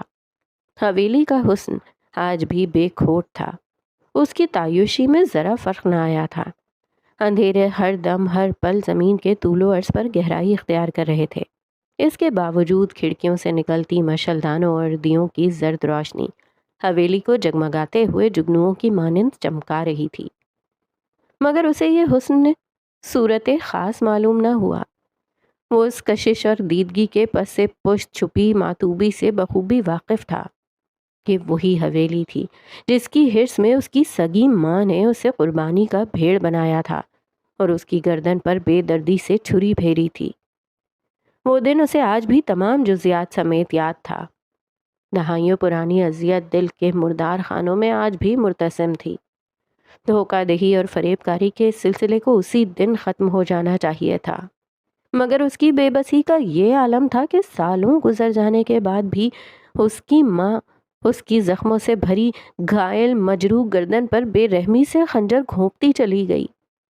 قدم بڑھاتے ہوئے وہ اپنے دل میں نفرت اور حقارت کے سوا کوئی احساس محسوس کرنے سے قاصر تھا۔ اسے اپنی رگوں میں خون کے بجائے کھولتے ہوئے پانی کی روانی محسوس ہو رہی تھی۔ بازو سرخ ہو چکے تھے اور پیشانی پر پسینے کی بوندیں چمک رہی تھیں۔ وہ پتھریلی روش سے ہوتا ہوا حویلی کے اندر جا پہنچا۔ حویلی میں قدم رکھتے ہی ملازماؤں کی بھانت بھانت کی بولیاں اس کے کانوں سے ٹکرائیں۔ کہیں ہنسی کی پھوار تھی، کہیں برتنوں کی کھنک تو کہیں دبے لہجے میں سرگوشیاں۔ اس نے ٹھہر کر چاروں اور ایک سرسری مگر محتاط نظر دوڑائی۔ داخلی ہال کشادہ اور بلند تھا۔ بائیں جانب باورچی خانے سے مسالوں اور پکوان کی گرم خوشبوئیں تیرتی ہوئی آ رہی تھیں، جبکہ دائیں طرف بھاری لکڑی کا دروازہ دیوان خانے کو کھلتا تھا۔ ہال کے عین وسط میں چوڑی سیڑھیاں اوپر کو اٹھتی تھیں، جن پر گہرے سرخ قالین کی نرم تہ ہمہ وقت بچھی رہتی۔ سیڑھیوں کے اختتام پر دونوں جانب لمبی طویل راہداریاں کھلتیں۔ ایک طرف نفیس لکڑی کی ریلنگ کے پار نیچے ہال جھانکتا تھا اور دوسری طرف قطار سے بند دروازے تھے جو حویلی کے دیگر کمروں کو کھلتے تھے۔ اس نے نظر اٹھا کر چھت کو تکا۔ شیشے کا فانوس دیوں کی مصنوعی روشنیوں کو سارے میں انعکاس کر رہا تھا۔ اسے تکتے ہی اس کے لبوں پر سرد مسکراہٹ بکھر گئی۔ عین اسی لمحے اسے باورچی خانے کی سمت سے زیورات کی کھنک سنائی دی۔ ملازمہ عجلت میں سیڑھیوں کی طرف جا رہی تھی۔ بات سنو، پکار پر وہ دم سادے اپنی جگہ پر رک گئی۔ وہ سفید فرش پر قدم گھسیٹتے اس کے مقابل کھڑا ہوا۔ شنکر کے چہرے پر پھیلی کرختگی اس کے لیے نامانوس تھی۔ اس کی آنکھوں میں پناہ لیتے اشتعال کے شعلے اس کا آپ بھسم کرنے لگے۔ جی وہ خوف سے گھگیائی۔ سبھی ملازماؤں کو ابھی اسی وقت چھٹی دو۔ ان سے کہو کہ کل صبح سے پہلے اس حویلی میں کوئی نہ دکھے۔ شنکر کے دو ٹوک اور پرخطر انداز کے باعث ملازمہ کی وجہ طلب کرنے کی خواہش نے کروٹ بدل لی۔ وہ سر ہاں میں ہلاتے باورچی خانے میں جانے لگی۔ اور ہاں، جتنا جلدی ہو سکے حویلی خالی کروا دو۔ اس نے دائیں جانب نظر اٹھا کر راہداری کے سب سے آخری دروازے کو تکا۔ شیتل کے وسیع کمرے میں عرق گلاب کی دل موہ لینے والی خوشبو پھیلی ہوئی تھی۔ وہ گلابی رنگ کی ساڑی میں ملبوس سنگھار میں اس کے سامنے بیٹھی ہوئی تھی۔ اس کی غلافی آنکھیں سکون اور اطمینان کو گھر کیے ہوئے تھیں۔ بالوں کو بیچ کی مانگ سے جدا کرتے ہوئے سختی سے جوڑے میں باندھا ہوا تھا۔ یکبارگی دروازے پر کھٹکھٹاہٹ ہوئی۔ وہ اپنی کرسی سے اٹھ کھڑی ہوئی۔ اس نے اپنے عکس کا سرسری جائزہ لیا۔ بالوں پر انگلیاں پھیرتے ہوئے ان کا حال بگاڑا۔ میز پر پڑے ململ کے کپڑے کی مدد سے لبوں پر لگی سرخی پونچھ دی۔ آخری نگاہ ڈال کر اس نے تصدیق کی کہ وہ ویسی ہی لگ رہی تھی جیسا خود کو ظاہر کرنا چاہتی تھی۔ وہ دروازے کو پہنچی اور چٹخنی نیچے کیے دروازہ وا کیا۔ حسب توقع شنکر دہلیز پر کھڑا اسے گھور رہا تھا۔ اس کی آنکھوں کے تاثرات اس کے لیے ہرگز حیران کن نہ تھے۔ شنکر کے ماتھے پر چڑھی تیوری، پچکے ہوئے گال، مٹھی میں بندھے ہاتھ اور بکھرے ہوئے بال، یہ منظر اس کے لیے نئے پن سے عاری تھا۔ ہمیشہ کی طرح آج بھی شنکر کی ٹوٹ پھوٹ اس کے لیے تفریح کا ذریعہ بنی۔ شیتل کور نے چاندنی آنکھوں میں رحم طلب تاثر سجایا، دروازے سے ہٹ کر شنکر کو راستہ فراہم کیا۔ شنکر لمبے ڈگ بھرتا ہوا کمرے کے وسط میں پڑے مخملی صوفوں پر براجمان ہوا، ٹانگیں پھیلائیں اور ہاتھ اپنی گود میں دھرے، پلکیں سکیڑ کر انگارے کی مانند دہکتی آنکھیں شیتل کے وجود میں گاڑیں۔ شنکر، شیتل نے چھت کو تکتے ہوئے درد بھری سسک جاری کی، بھاگتے ہوئے شنکر کے عین سامنے کھڑی ہوئی۔ شنکر کی آنکھوں میں اپنی ماں کے ارادوں اور منصوبوں کے متعلق تجسس تھا، نہ دلچسپی۔ وہ ایک سرد پن کے سنگ اس کا جائزہ لیتا گیا۔ شنکر، ہمارا کاروبار بے حد خطرے میں ہے۔ تمہاری ماں سے اس کا بوجھ اکیلے نہیں سنبھل رہا۔ ماں کا لفظ سنتے ہی اس کے لبوں پر تلخ مسکان ابھری۔ وہ عورت کتنی سہولت کے ساتھ خود کو اس کی ماں قرار دیتی تھی اور اس سے مستفید ہو کر کوڑے کرکٹ کی طرح لات مار کر اپنی زندگی سے بے دخل کر دیتی تھی۔ پرانے وقتوں میں وہ لفظ ماں کو سنتا تو دل وارفتگی سے بھر جاتا اور وہ فرتے جذبات کے مارے اپنا ابتری کا شکار وجود سمیٹ نہ پاتا۔ لیکن آج اس لفظ کا استعمال اس کے دل میں نرمی کا احتمال ختم کر چکا تھا۔ آئے دن ہمارے کھوٹوں پر چھاپے پڑ رہے ہیں، لوگ ہمارے خلاف کھڑے ہو گئے ہیں۔ میں نے تو ان افسروں کے سامنے ناک رگڑ لی، مگر تمہاری ماں کی آخر سنتا ہی کون ہے؟ شیتل کی زبان سے نکلتے ہر لفظ کے ساتھ شنکر کے دل میں پنہاں نفرت جڑیں مضبوط کرتی گئی۔ یہ وہ عورت تھی جو اس کی زندگی کا سکھ چین غارت کر چکی تھی۔ وہ تخریب کار تھی، ایک تاراج گر، جس کے لیے اپنی سگی اولاد کا سکون اور امن کسی غارت گاہ سے کم نہ تھا۔ اسی نام نہاد ماں نے اس کے دل میں پلتی ہوئی مقدس اور شدت بھری خواہشات کا احترام کیا، نہ اس کے احساسات کو خاطر میں لانا گوارا کیا۔ سب کچھ تباہ ہونے کے باوجود آج وہ اسے اپنے مقاصد کے لیے استعمال کرنے کے پختہ ارادے بنا چکی تھی۔ آخر کیوں اس عورت کے اندر بے حسی کی زیادتی اور ہمدردی و محبت کا فقدان تھا؟ تمہاری ان لوگوں سے اچھی بات چیت تھی، تم ان سے بات کرنے کی کوشش کرو، پیسہ مانگے تو بھلا جھجک ان کی مانگیں پوری کر دو، بس کسی طرح ان سے چند گھنٹوں کی مہلت مانگ لو تاکہ ہم لڑکیوں کو محفوظ ٹھکانے منتقل کر سکیں۔ اس نے بات سمیٹی اور شنکر کو مدد طلب نظروں سے دیکھنے لگی۔ ہاتھ آپس میں ملائے ہوئے تھے۔ شنکر کے چہرے کے اتار چڑھاؤ شیتل کے لیے ابہام سمیٹے ہوئے تھے۔ 15 روز بعد قید سے نکالنے کا خیال آیا بھی تو اپنے کاروبار کی خاطر۔ پھر شروع ہو گیا۔ اس نے گہری سانس خارج کیے دل ہی دل میں سوچا، نگاہوں میں مایوسی اور خفگی اتر آئی۔ تو تم مجھ سے خفا ہو؟ اس نے اچنبھے کے سنگ پوچھا۔ شنکر مخملی صوفے سے اٹھ کھڑا ہوا، دھیمے مدھم قدم بڑھاتا شیتل کے عین مقابل پہنچا۔ مشعل دانوں سے پھوٹتی سنہری کرنیں اس کا چہرہ منور کر رہی تھیں۔ شیتل کے دل سے کمزور آواز نکلی کہ اس کی آنکھوں کی یہ منتقم مزاجی نامانوس تھی۔ اس کے جسم کی یہ اکڑ اٹھی ہوئی گردن نئے پن سے دوچار تھی، ان سے خطرات کی بو آتی تھی۔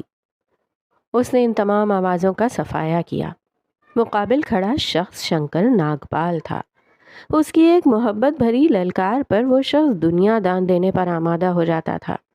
اسے مٹھی میں اتارنا اس کے بائیں ہاتھ کا کھیل تھا۔ نہیں، خفا ان سے ہوا جاتا ہے جن سے اپنائیت کا تعلق استوار ہو۔ اس نے استحکام آویز لہجے میں کہا۔ میں تمہاری ماں ہوں شنکر، تم میری اولاد ہو، وہ تڑپ کر بولی۔ شنکر کے کندھوں کے گرد ہاتھ جمایا۔ کسی زمانے میں اس عورت کا لمس اسے پانی کے نرم گرم آبشار جیسا تازہ دم اور راحت بخش معلوم ہوتا تھا، لیکن آج اسے ان ہاتھوں سے زیادہ گھن آلود اور کراہت آمیز کوئی شے نہ لگتی تھی۔ انہی ہاتھوں کی مالکن اس کی محبت چھیننے والی اور نوری کی مجرم تھی۔ اس نے گردن کو جنبش دیتے ہوئے ہاتھ چھڑوا لیے۔ شیتل کور ہکم بکا رہ گئی۔ اسے دل ہی دل میں اقرار کرنا پڑا کہ شنکر کی مزاحمت میں آج نرالا پن گھلا ہوا تھا۔ مجھے ہاتھ لگانے کی ختم مت کرنا، اس نے لحاظ بالائے طاق رکھ کر کہا۔ آئندہ مجھے اپنی اولاد کہنے سے گریز کرنا۔ انگشت شہادت بلند کی، چبا چبا کر کہتے ہوئے اسے دھمکایا۔ اپنے اوپر اٹھتی انگلی دیکھ کر شیتل کور کی آنکھوں میں سراسیمگی کے سنگ غصے کی لکیر جھلکی۔ پرسکون اور پر اطمینان ذہن انتشار آمیز خیالات کی پناہ گاہ بن گیا۔ اس کے باوجود بھی یہ حقیقت تم جھٹلا نہیں سکتے کہ تم میری اولاد ہو اور میں تمہاری ماں۔ وہ نرمی کا خول اتار کر دہاڑی۔ تمہیں بڑا کیا ہے، پالا ہے میں نے، تمہیں اس قابل بنایا کہ اپنے قدموں پر چل سکو۔ اور کتنا گروگی تم، بتاؤ؟ مجھے گھن آتی ہے تمہاری ذات سے، مجھے گھن آتی ہے تمہارے وجود سے۔ وہ ناک سکیڑ کر اس کی طرف ہاتھ اٹھائے بولا۔ تمہارے بول سچ سے آری ہیں اور تمہاری زبان زہر اگلنے کے علاوہ کچھ نہیں جانتی۔ وہ 2 قدم پیچھے ہو لیا۔ شیتل کور نے ہاتھ باندھ کر اپنی گردن انانیت سے پھیر لی۔ وہ باور کروانا چاہتی تھی کہ آج بھی شنکر کے بول اس کے لیے رتی برابر تھے۔ تم نے مجھے پالا نہیں، تم نے مجھے صرف استعمال کیا ہے۔ تم نے مجھے ذلیل کرنے کا کبھی کوئی موقع جانے نہ دیا۔ تم عورت نہیں ہو شیتل، تم ایک غارت گر ہو جس کے ہاتھوں میری معصوم خواہشات کا خون ہے۔ تم نے میری جان نکالے بغیر مجھے مار دیا ہے۔ آنکھوں سے اشک نکلے۔ شیتل نے آنکھوں کی نمی دیکھ کر دل ہی دل میں قہقہا بلند کیا۔ میں نے کچھ غلط نہیں کیا، انگلی اٹھا کر شیرنی کی طرح غرائی۔ وہ لڑکی تمہارے لیے مضر تھی۔ خود سوچو شنکر، وہ کمبخت لڑکی کتنی آزر رسائی کا سبب بنی ہے۔ کیا میں نے کبھی تمہاری حالت پر غور نہیں کیا؟ وہ آگے بڑھنے لگی، شنکر کے چہرے کا معائنہ کرتے ہوئے سوچ سمجھ کر الفاظ کا جال ترتیب دیا۔ کیا تمہاری بے سکونی مجھ سے چھپی تھی؟ نہیں شنکر، وہ لڑکی تمہارے لیے نحوستوں کی پٹاری تھی۔ بس کر دیں، بس۔ اس کی سما خراش آواز شیتل کے کانوں کے پردے پھاڑنے لگی۔ میں کیوں بس کروں؟ میں تو سچ کہہ رہی ہوں۔ وہ شنکر کے اتنا قریب پہنچی کہ دونوں کے مابین 1 قدم کا فاصلہ رہ گیا تھا۔ خدا کے لیے چپ ہو جائیں، نوری کے بارے میں ایک لفظ نہ کہنا۔ انگلی اٹھا کر تنبیہ دینے لگا تو شیتل نے انگلی اپنی مٹھی میں دبوچ کر نیچے کر دی۔ اس کے سینے پر دونوں ہاتھ تھپک کر اسے دھکا دے مارا۔ شنکر کے قدم بے ساختہ پیچھے ہوئے۔ میں نے اس 2 ٹکے کی لڑکی کو تمہاری زندگی سے نکال کر تم پر احسان کیا ہے شنکر، آج نہیں تو کل تم یہ بات سمجھ جاؤ گے۔ وہ آگے بڑھتی گئی۔ شنکر پیچھے کھسکتا گیا۔ چہرہ سرخی مائل ہو چکا تھا، ہاتھ باقاعدگی سے کپ کپا رہے تھے۔ شیتل کور نڈر ہو کر اس پر وار کرتی گئی۔ وہ لڑکی تمہارے لیے بدنصیبی کا بادل بن کر آئی تھی۔ کس نحوست نے تمہاری زندگی کا دورہ نہیں کیا؟ بتاؤ مجھے۔ سگریٹ نوشی، شراب نوشی، پاگل پن، دیوانگی، تم اس لڑکی کی وجہ سے عزت دار شاعر سے سیدھا ایک شرابی بن کر رہ گئے جسے کوئی پوچھتا تک نہیں۔ اچھا ہوا میں نے اسے تم سے کوسوں دور ہیرا منڈی بھیج دیا ہے۔ ایک لمحے کے اندر وقت کا چلتا پہیہ رک سا گیا۔ دل کی ہر دھڑکن آپس میں مدغم ہوئی۔ اس کی آنکھوں کے سامنے شیتل کور کا چہرہ تھا۔ اس کے لب ہنوز ہل رہے تھے مگر وہ اسے مزید سننے سے قاصر تھا۔ اس عورت کی آنکھوں میں جاہ و جلال اور اسے مسخ کرنے کی آرزو تھی۔ ہر فقرہ کستے ہی اس کے لبوں پر ایک مکروہ مسکان تیر جاتی اور آنکھیں اس کے چہرے کی اور جاتی جیسے اپنے لفظوں کے زہر کی کار فرمائی کا معائنہ کر رہی ہو۔ نفرت اور اذیت کے سب سے اونچے مینار پر شنکر زقندے بھرتے ہوئے جا پہنچا۔ اشتعال کے تھپیڑوں نے اسے عقل و شعور سے غافل کیا، یہاں تک وہ شیتل کور کے نحوست بھرے وجود کے سوا کچھ بھی دیکھنے کی صلاحیت کھو بیٹھا۔ کیا کہا تم نے؟ اس کی پرتحکم آواز میں ایسی خطر انگیزی تھی کہ شیتل کی گالیاں بکتی زبان آپ ہی آپ تھم گئی۔ فضا کا شور بھن بھناہٹ بن کر واپس شنکر کے کانوں میں پہنچا۔ عرق گلاب کی مہک ناک میں بے طرح چبھ رہی تھی۔ شیتل نے حواس مجتمع کی اور 2 قدم پیچھے ہوئی۔ پھٹی ہوئی آنکھوں سے شنکر کا پرتفصیل جائزہ لیا۔ شنکر، آواز میں یکسر دھیما پن در آیا۔ میں نے کچھ غلط نہیں کیا۔ پیر گھومے، دماغ نے بھاگنے کی ٹھانی، مگر شنکر بھیڑیے کی مانند اس پر لپکا، ہاتھ بڑھا کر اس کے برہنہ بازوؤں کو سختی سے دبوچا۔ اس کی گرفت اتنی مضبوط تھی کہ شیتل کور کو اپنی ہڈیاں ٹوٹنے کا امکان لاحق ہوا۔ شنکر کے لبوں سے بھوکے بھیڑیے جیسی غراہٹ نمودار ہو رہی تھی۔ سرخ آنکھیں اس کے جنون اور دیوانگی کی حدیں پار کرنے کا بتا رہی تھیں۔ شیتل اس کے بازوؤں کی گرفت میں بلی کے پنجوں کے درمیان پھڑپھڑاتے ہوئے کبوتروں کی طرح مچلنے لگی۔ شنکر نے اسے دھکیلتے ہوئے دیوار سے لگایا۔ شنکر، شنکر، ہوش میں آؤ! وہ آنکھیں پھیلا کر دہاڑی اور اپنی ٹانگیں چلانے لگی۔ جسے تم منحوس کہہ رہی ہو وہ تم سے اور تمہارے کوٹھوں میں رہنے والی ہر لڑکی سے زیادہ پاک ہے۔ شنکر تپش بھری آتشی نگاہ کے سنگ اسے دیکھتا گیا۔ اس نے دایاں ہاتھ شیتل کے بالوں میں گھسیڑا اور اس کے بالوں کو مٹھی میں اتنی زور سے دبوچا کہ شیتل کی سسکیاں سارے شہر میں گونجیں۔ وہ آزاد بازو سے شنکر کی چھاتی پر وار کرنے لگی مگر اس کے لیے یہ حملے مچھر کی بھنبھناہٹ برابر تھے۔ شنکر، مجھے تکلیف ہو رہی ہے، مجھے چھوڑو۔ واہ! اس نے آنکھیں پھیلائے قہقہہ بلند کیا۔ شیتل کور کا رواں رواں کھڑا ہوا۔ تمہیں تکلیف بھی ہوتی ہے؟ نوری کو بھی ہوئی ہوگی، کوئی بڑی بات نہیں۔ شنکر نے اس کا سر دیوار سے جدا کیا، پھر پوری قوت سے دیوار پر دے مارا۔ شیتل کو یوں لگا کہ اس کی کھوپڑی پرزا پرزا ہو گئی ہو۔ ساری دنیا آنکھوں کے سامنے گھومنے لگی۔ وار اس قدر زوردار تھا کہ اس کی حصے شامہ کے سنگ حصے سامعہ بھی چند گھڑی کے لیے متروک ہو گئی۔ اس لمحے شیتل کور کو حالات کی سنگینی کا شدت سے احساس ہوا۔ وہ خوف و ہراس کے سنگ شنکر کو دیکھنے لگی۔ وہ شخص اس سے کئی گنا زیادہ طاقتور اور جاندار تھا۔ وہ اسے مکھی کی طرح اپنے ہاتھوں تلے مسل کر رکھ سکتا تھا۔ اس نے مزاحمت میں پوری جان لگا دی اور پیروں کو زمین سے اٹھائے اس کی ناف اور رانوں پر پے در پے وار کیے۔ شنکر نے دوبارہ اس کا سر دیوار سے جدا کیا۔ شیتل کا بایاں ہاتھ دبوچتا ہوا بازو شیتل کے لبوں کے قریب آ پہنچا۔ شیتل نے موقع کا فائدہ اٹھاتے ہوئے منہ کھولا اور اپنے دانت پوری جان لگا کر اس کے بازو میں گاڑ دیے۔ شنکر نے دل خراش چیخ بلند کرتے ہوئے اس کے بازو اور سر کو چھوڑ دیا۔ وہ سانس لینے کو رکے بنا اس کے بازوؤں سے نکل کر دروازے کی اور بھاگنے لگی۔ سانسیں اتھل پتھل تھیں، جسم سر تا پا پسینے میں نہایا ہوا تھا۔ ساڑی کا پلو کندھے سے سرک کے فرش پر بے ہنگم و بے لگام ڈول رہا تھا۔ دروازے پر پہنچ کر اس نے مڑ کر دیکھا۔ شنکر لمبے ڈگ بھرتا اس کی طرف آ رہا تھا۔ اس آدمی کا ایک ڈگ ہی اس کے بھاگ کے عبور کرنے والے 4 قدموں کے برابر تھا۔ وہ موت کے خوف کو دل کی گہرائیوں میں اتار کر راہداری میں پہنچی۔ ایک طرف دیگر کمروں کو کھلتے دروازے تھے اور ایک طرف ریلنگ جس کے بعید نچلی منزل کا وسیع و عریض داخلی ہال نظر آتا تھا۔ وہ پیروں پر ساری توانائی منتقل کیے بھاگتی گئی مگر اس کی ہر ماں نصیبی کہ اس کا پیر اس کے پلو سے الجھ گیا اور وہ سر کے بل فرش پر جا گری۔ پیشانی سے خون کا فوارہ نکلا۔ آنکھوں کے سامنے سبھی منظر کوہر آلود ہوئے، لیکن نہیں، وہ اس چوٹ کو خود پر حاوی ہونے نہیں دے سکتی تھی۔ وہ تمام منصوبے بن چکی تھی۔ اسے حویلی سے نکل کر پولیس اسٹیشن جانا تھا اور شنکر کے اوپر پرچے کٹوا کر اسے عمر قید کروانی تھی۔ وہ اپنا انتقام لینے سے پہلے مر نہیں سکتی تھی۔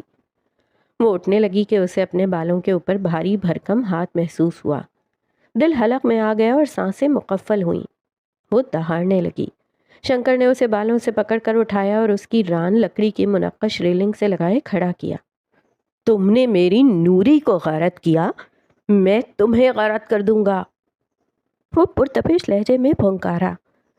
اس کی گردن اپنے ہاتھوں میں دبوچ لی۔ شنکر کے ہاتھوں کی گرفت لازوال قوت لیے ہوئے تھی۔ شیتل کی آنکھیں ڈیلوں سے نکلنے لگیں، ہاتھ کپ کپائے۔ وہ پاؤں اور ہاتھوں کو پہلے سے زیادہ بے بسی سے ہلانے لگی۔ شنکر کے چہرے اور ہاتھوں پر چند خراشیں دینے میں کامیاب بھی ہوئی، مگر شنکر کی درندگی کو کسی دم لگام نہ ملی۔ اس کی گرفت لمحہ بلمحہ مضبوط ہوتی جا رہی تھی۔ سانسوں کا داخلہ جسم میں سرے سے رک گیا تھا۔ شیتل کور نے آخری انتقامی گھوری شنکر کی آنکھوں میں ڈالی۔ لبوں پر الوہی مسکان رقص کر گئی۔ اس کے تاثرات دیکھ کر شنکر کا ذہن مفلوج ہونے لگا۔ اسے تکلیف میں بلبلانے کے بجائے اس کا یوں مسکرانا اپنے انتقام کی تذلیل کے مترادف معلوم ہوا۔ شنکر، تم، حلق سے پھنس پھنس کر آواز نکلی۔ گو کہ توانائی پست تھی اور الفاظ کو تشکیل دینا دشوار، مگر وہ اپنی رو میں کہتی گئی، تم جذباتی قسم کے مردوں کی بدترین قسم ہو۔ ایک بارگی گلے کو دبوچتا ہاتھ ڈھیلا پڑ گیا۔ ہواؤں کو راستہ ملا اور وہ ناک اور کھلے لبوں کے ذریعے جسم میں داخل ہوئیں۔ دم بھر شیتل کی آنکھوں میں بے یقینی ابھری۔ کیا وہ موت کو چکمہ دینے میں کامیاب ہو گئی تھی؟ سانسوں کی قلت کے باعث اس نے بےتابی سے لب کھولے اور ہواؤں کو کھینچنا چاہا۔ عین اسی لمحے شنکر نے دونوں ہاتھ اس کے سینے پر دے مارے۔ اس کے گھٹنوں کی پشت ریلنگ کے کناروں سے ٹکرائی اور وہ لڑکھڑا کر پیچھے کو جھول گئی۔ شیتل کی آنکھوں میں وار کی اچانک نوعیت کے باعث حیرانی ابھری۔ اس کا آپ چند گھڑی ہوا میں معلق ہوا۔ اذیت نے اس کا چہرہ بگاڑ دیا۔ چہرے پر متعدد لکیریں ابھریں۔ دھڑام کی آواز ساری حویلی میں گونجی۔ شنکر نے ریلنگ سے نیچے جھانکا۔ چھت پر لٹکتے فانوس کے عین نیچے شیتل کور کا جسم تابڑ توڑ تڑپ رہا تھا۔ سر کی پشت سے بہتا خون اس کے گرد خون کا تالاب قائم کر چکا تھا۔ اس کی گلابی ساڑی لہو لہان ہو چکی تھی اور اس کے جسم سے چپکتی چلی گئی۔ شیتل کور نے شنکر کو رعونت سے دیکھتے ہوئے ایک جھٹکا لیا۔ حلق سے ایک بلک نما سسکی نکلی۔ بالآخر جسم کی تمام جنبشیں دم توڑ گئیں۔ ریلنگ پر ہاتھ جمائے شنکر ناگپال کی نگاہیں اپنی ماں کے مردہ جسم پر ٹکی ہوئی تھیں۔ شنکر کے پیروں میں پڑے مخروطی جوتے خون میں لتھڑے ہوئے تھے۔ وہ لاش کے سرہانے کھڑا نظر جھکائے شیتل کور کے بے سدھ اور بے جان چہرے کو تک رہا تھا۔ اس کی آنکھیں جا بجا انانیت سے لیس ریلنگ کے اس حصے پر ٹکی تھی جہاں سے شنکر نے اسے دھکا دیا تھا۔ شنکر نے جھک کر اس کی سرد آنکھوں پر ہاتھ پھیرا اور انہیں تمام عمروں کے لیے بند کر دیا۔ اس کے چہرے پر تسکین اور تسلی رواں تھی۔ اس نے جھک کر شیتل کے کانوں میں پڑی بالیاں اتاریں اور کرتے کے جیبوں میں بھریں۔ پھر اس کی گردن سے ہار کھینچ کر اتارا اور ناک کانت بھی۔ تمام زیورات جیبوں میں بھر کر وہ اٹھ کھڑا ہوا۔ رخ حویلی کے دروازے کی جانب تھا۔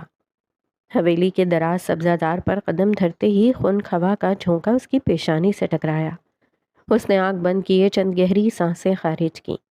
اسے محسوس ہوا کہ اس کا زنجیر پا وجود اب آزاد ہو چکا تھا۔ اس کے رگ و ریشے پر مسرت حاوی ہوئی۔ وہ لڑکھڑاتے قدموں کے سنگ پتھریلی روش پر چلنے لگا۔ سیاہی میں ڈھلا ہوا آسمان اسے بے حد خوشگوار اور پرکشش لگا۔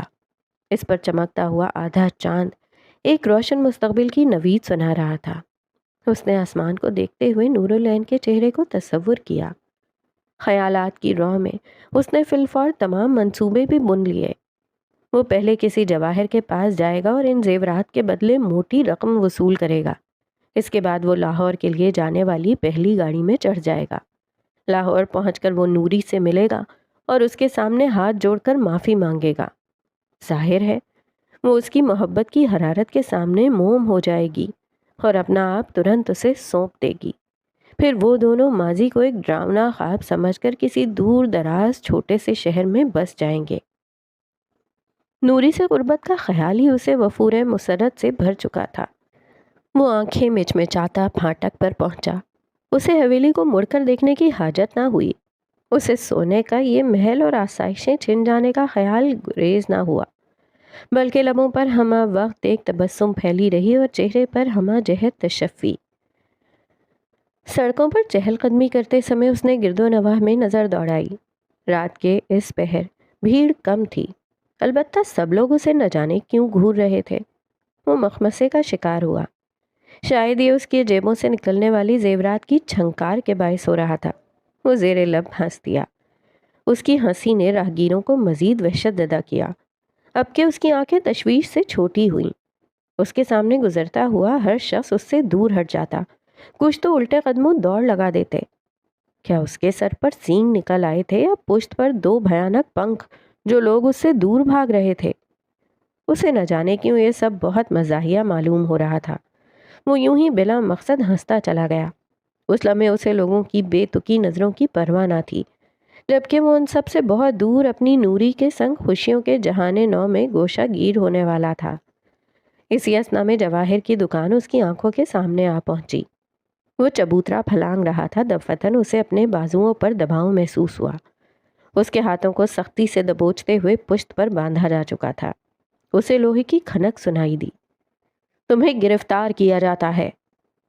پشت سے شناسا برطانوی لب و لہجہ سنائی دیا تو وہ یکدم اپنے حواسوں میں لوٹ آیا۔ اس نے اپنا حال سر تا پا دیکھا۔ خون میں لتھڑا کرتا، زخموں سے بھرے بازو، خراشوں سے بھرے ہوئے رخسار۔ شنکر ناگپال کے حواس منتشر ہوئے۔ وہ کلملاتے ہوئے ملتجی اور متمنی نظروں سے پولیس کی ٹولی کو دیکھنے لگا۔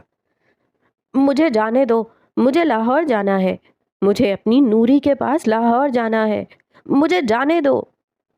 اس کی آواز میں ایسی اذیت تھی کہ باشندے گھروں کی کھڑکیاں کھول کر تانکا جھانکی کرنے لگے۔ اس کے خون آلود وجود کو دیکھ کر کئی لوگ گھن کھانے لگتے اور لہو کی دھاتی مہک کے باعث ناک سکیڑ لیتے۔ مجھے لاہور جانا ہے، وہ میرا انتظار کر رہی ہوگی۔ اس کی ہر پکار انسنی کے اسے گلی میں گھسیٹا گیا۔ وہ ایک ایک کو منت سماجت بھری نظروں سے دیکھتے ہوئے آزادی کی بھیک مانگتا گیا، مگر ہر شخص نے خاموشی اختیار کیے اس کی التجاؤں کو رد کیا۔ مجھے جانے دو ورنہ بہت دیر ہو جائے گی۔ اس کے گھٹنوں سے جیسے جان نکل گئی اور پیر زمین پر ڈھیلے پڑ گئے۔ پولیس اسے لیے بگھی میں سوار ہو چکی تھی۔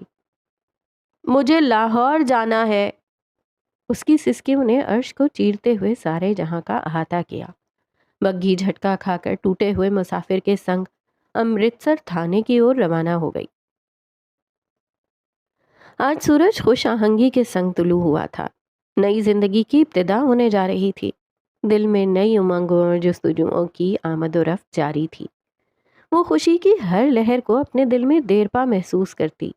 مستقبل کے خوشگوار تصورات کے توسط سے ملنے والی سرشاری کو وہ رگ و ریشے میں اتارتی۔ اس نے سفید کامدار جوڑا زیب تن کر رکھا تھا۔ سر پر وزنی دوپٹہ تھا جس کے چاروں طرف سنہری موتیوں کا کام تھا۔ رخساروں کو سرخی پاؤڈر سے نکھارا گیا تھا۔ بادامی شکل کی آنکھوں کی دلکشی کاجل کی مدد سے دو چند کی ہوئی تھی۔ اس کا روپ بطور دلہن بھلے میانہ تھا، اس کے باوجود وہ جمال الدین کے دل میں قیامت برپا کر رہی تھی۔ وہ اس کے بازو میں کھڑا مسلسل اسے ہی گھور رہا تھا، اس بات سے بے نیاز کہ اس کی ماں یاسمین کے والدین سمیت خاندان کے چند افراد اور وہاں جمع تھے۔ بڑی یاد آؤ گی۔ درخشاں نے موقع کی مناسبت سے ہرے رنگ کا کامدار سوٹ پہن رکھا تھا۔ وہ یاسمین سے بغل گیر ہوئیں، آنکھ کے کنارے پر جھلکتا آنسو پہنچا۔ اور ہاں، کان میں سرگوشی کی، زیادہ زبان نہ چلانا۔ درخشاں کی سرگوشی کم و بیش ہر شخص نے سن لی تھی، سو قہقہا بلند ہوا۔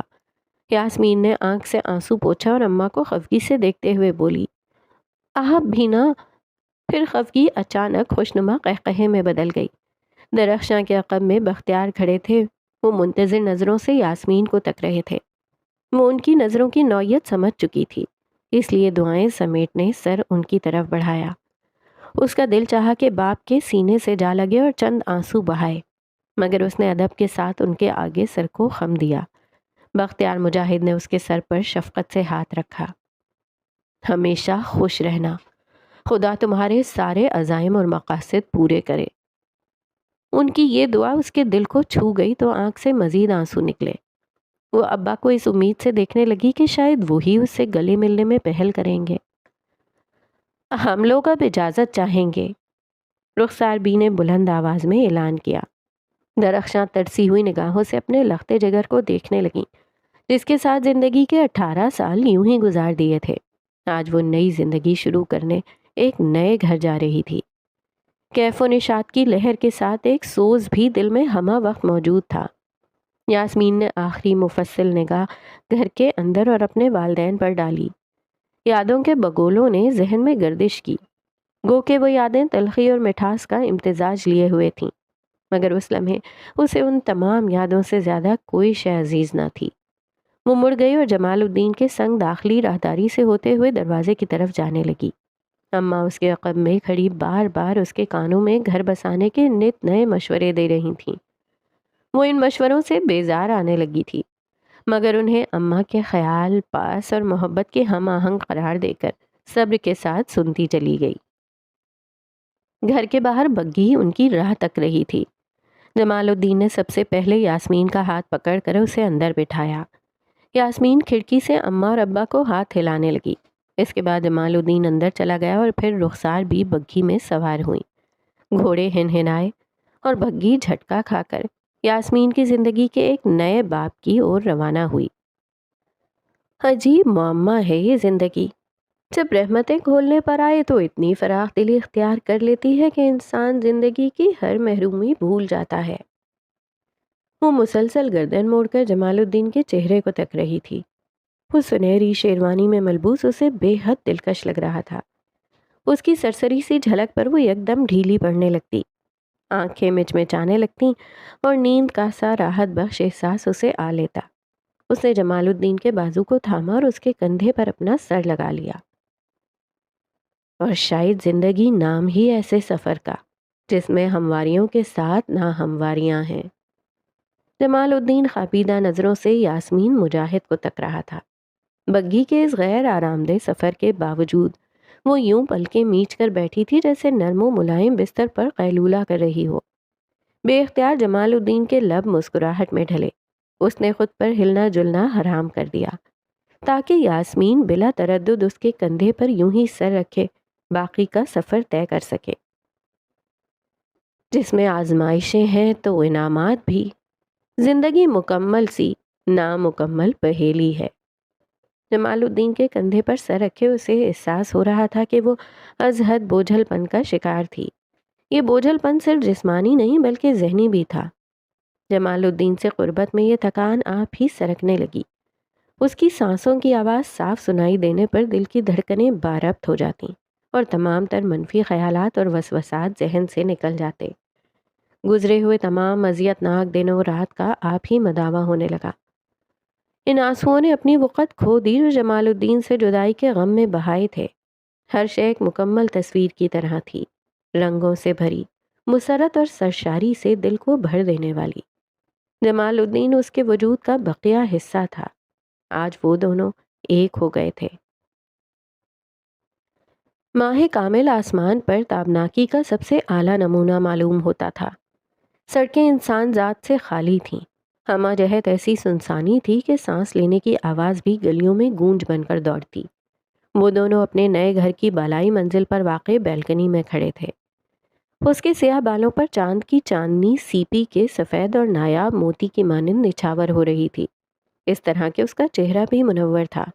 اس کا سفید لباس بیلکنی کی زمین پر پھول کی صورت پھیلا ہوا تھا۔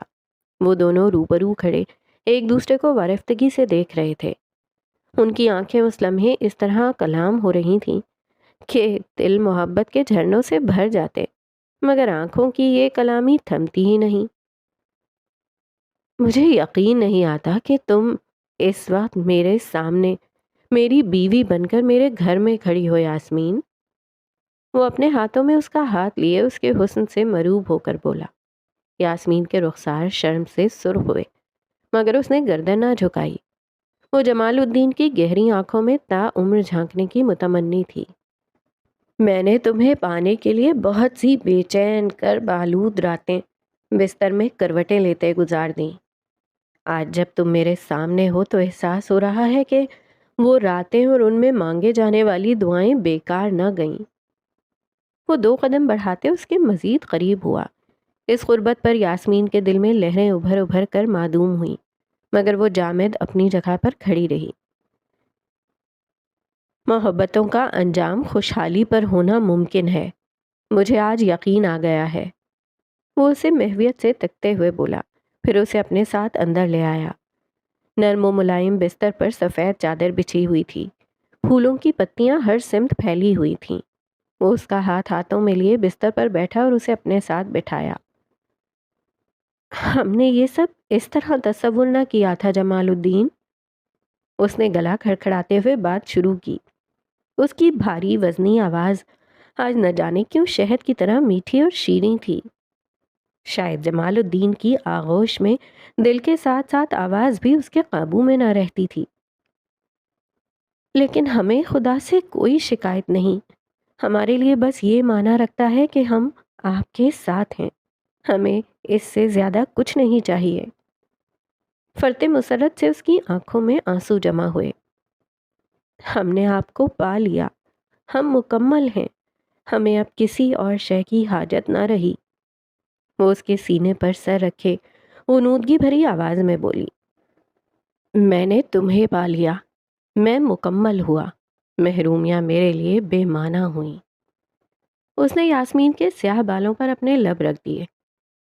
ماہ کامل بیلکنی سے جھانکتا ہوا 2 محبت کرنے والوں کی کہانی کا خوشبخت انجام مسرت سے چور ہو کر ملاحظہ فرما رہا تھا۔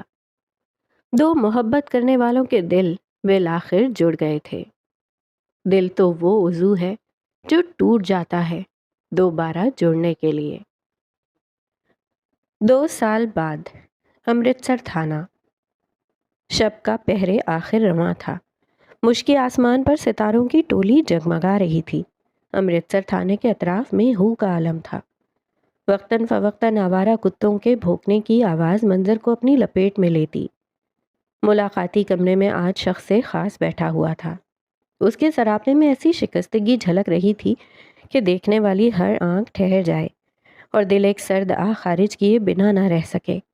اس کی کتھئی آنکھوں میں پنپتی گہری اداسی ماضی کے اجڑے اور اذیت ناک ہونے کی گواہی پیش کرتی تھی، جبکہ اس کی صورت پر پڑے ہزیمت و پستگی کے یہ بل باور کرواتے تھے کہ وہ زندگی کے ہر میدان میں شکست خوردگی اور زخم رسیدگی سے ہمکنار ہوا تھا۔ عجب کی بات یہ تھی کہ رات کے اس پہر بھی اس کی آنکھیں غنودگی اور تکان سے یکسر آ رہی تھیں۔ میز پر پڑے ہاتھ مسلسل بے قراری سے کپکپا رہے تھے، پاؤں پتھریلے فرش کو تھپک رہے تھے۔ ایک بارگی ملاقاتی کمرے کا دروازہ واہ ہوا۔ اس نے پر امید نگاہ دروازے پر ڈالی۔ انگریز افسر ہانپتا ہوا اندر داخل ہوا۔ اس نے محتاط سے انداز میں دروازہ پیچھے سے بند کیا۔ اس نے بغل میں پولیس کی وردی پھنسائی ہوئی تھی۔ میز پر وردی دھرتے ہوئے وہ اس شخص سے بیاباں کے مقابل کرسی پر براجمان ہوا۔ شنکر میاں، بس تھوڑی دیر اور صبر سے کام لینا ہوگا۔ راستے میں چند شناسہ موجود ہیں، ان کی ڈیوٹی ختم ہوتی ہے تو ہم چلیں گے۔ وہ اس کے آزردہ چہرے کو تکتے ہوئے بولا۔ افسر کی آواز میں آپ ہی فسوں در آیا تھا۔ کہنے کو تو میں نے 2 سال انتظار کیا ہے، لیکن اب جب کہ میری اور نوری کی ملاقات بس چند گھنٹوں کی محتاج ہے، مجھ سے صبر کے گھونٹ اتارے نہیں جا رہے۔ وہ اپنے لمبے کندھوں تک آتے بکھرے ہوئے بال کھجاتے ہوئے بولا۔ اس کی آواز کی نامکمل آواز سن کر افسر کی آنکھیں پرسوز ہوئیں۔ کاش میرے اندر اتنی طاقت ہوتی کہ وقت کی سوئیاں ہلا کر چند گھنٹوں کا فاصلہ ایک لمحے میں طے کروا لیتا۔ وہ ہمدردی سے مسلسل شنکر کو دیکھ رہا تھا۔ مگر تم بھی میری طرح بے اختیار ہو، تم بھی وقت کے فیصلوں کے آگے کچھ نہیں کر سکتے۔ وہ سوگواریت سے کہتا ٹھنڈی سانسیں لینے لگا۔ افسر کو شنکر کا غم غلط نہ کرنے پر شدید ندامت محسوس ہوئی۔ تمہیں کیا لگتا ہے وہ تم سے مل کر کیا کرے گی؟ سوال پر شنکر کے دل کے تانے بانے ہلے اور وہ خوابوں کے جہاں میں پرواز کرنے لگا۔ اس کی آنکھوں کے سامنے نور العین کا چہرہ جگمگانے لگا۔ 2 طویل سال گزر جانے کے باوجود اس کا نقش نقش اس کے ذہن میں ہو بہو مرتسم تھا اور اس کے دل میں پہلی کی طرح اپنا ٹھسا جما لیتا تھا۔ لب وہی مسکان سجائے ہوئے تھے، سانسیں ہمواری سے ناک کی سم سے نکل رہی تھیں۔ نور العین مجھے دیکھتے ہی اپنا آپ ڈھیلا چھوڑ دے گی، وہ کسی شراب کے نشے میں چور ہو کر خمار زدہ لہجے میں بتاتا جا رہا تھا۔ آنکھوں کے سامنے دھوپ میں نہائے تالائی باغ کا دلفریب منظر ابھرا۔ ہری بھری لہلہاتی ہوئی گھاس، ہوا سے جھلملاتے ہوئے درخت، درخت کے سائے تلے کھڑی نوری، جس کے نورانی چہرے پر ایسی مسکراہٹ تھی کہ اس کی روح تہو بالا ہونے لگی۔ اس منظر میں نوری اس قدر دلکش اور دلربا لگی کہ اس کی روح کو قبض ہونے کا گمان ہوا۔ جو خوابوں میں اس کے دل و دماغ کو اس طرح کچل رہی تھی، اس کے براہ راست دیدار پر وہ اپنی حالت زار پر کیسے قابو کر پائے گا؟ اسے تعجب نے سر کیا۔ وہ میری طرف بڑھے گی، میری آمد کے مؤخر ہونے پر مجھے کوسے گی، روئے گی، شاید مجھ سے ناراض ہو جائے گی۔ باغ کے سنہرے منظر میں اب وہ بھی آن پہنچا تھا۔ وہ اور نور العین روبرو کھڑے تھے۔ یوں لگتا تھا جیسے دیدار پر دونوں کی تمام انتھک ریاضتیں پوری ہو گئی ہوں اور اب زندگی جینے کا کوئی دوسرا مقصد بچا ہی نہ ہو۔ لیکن میں اسے منا لوں گا۔ نور العین میری محبت کے سامنے اپنی شکایتیں پرے رکھ کر میرے گلے سے لپٹ جائے گی۔ دلکش منظر اب کے دھندلانے لگا۔ اس نے بے چینی سے جھانک کر نور العین کی آخری جھلکیوں کو دل میں اتارا۔ اسی کے ساتھ وہ منظر نظروں سے چھٹ گیا۔ افسر اس کے الفاظ کے سحر میں بندھا ہوا تھا۔ پھر ہم دونوں ماضی کو پیچھے چھوڑ کر دور، بہت دور چلے جائیں گے اور باقی کی زندگی ایک دوسرے کی چھاؤں میں خوشیوں کا رقص کرتے ہوئے گزاریں گے۔ میں اور نوری، ہم ہمیشہ ہمیشہ کے لیے ایک ہو جائیں گے۔ مسکان چھٹنے لگی، آنکھوں کی تشنگی لوٹ آئی۔ افسر نے اپنی گردن جھٹکی۔ تمہارے الفاظ میں جادو ہے شنکر میاں۔ تمہاری محبت کی داستان نے میرا دل اس طرح موہ لیا ہے کہ میں اپنی نوکری کی پرواہ کیے بغیر تمہیں فرار کا راستہ دکھا رہا ہوں۔ شنکر نے اس بات پر نظریں جھکا لیں۔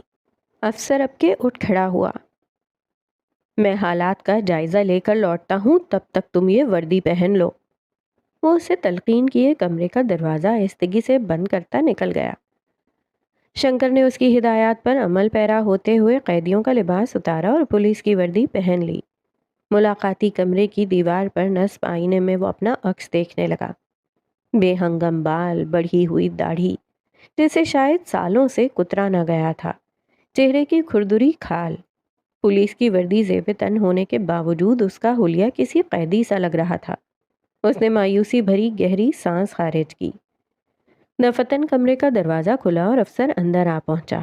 دروازے کی چوکھٹ پر کھڑے ہو کر اس نے نظر راہداری میں دوڑائی، پھر شنکر کو ہاتھ سے اشارہ کرتے ہوئے اسے ساتھ چلنے کا کہا۔ راہداری میں اتنی خاموشی تھی کہ ان دونوں کے جوتوں کی چاپ سارے میں گونجتی۔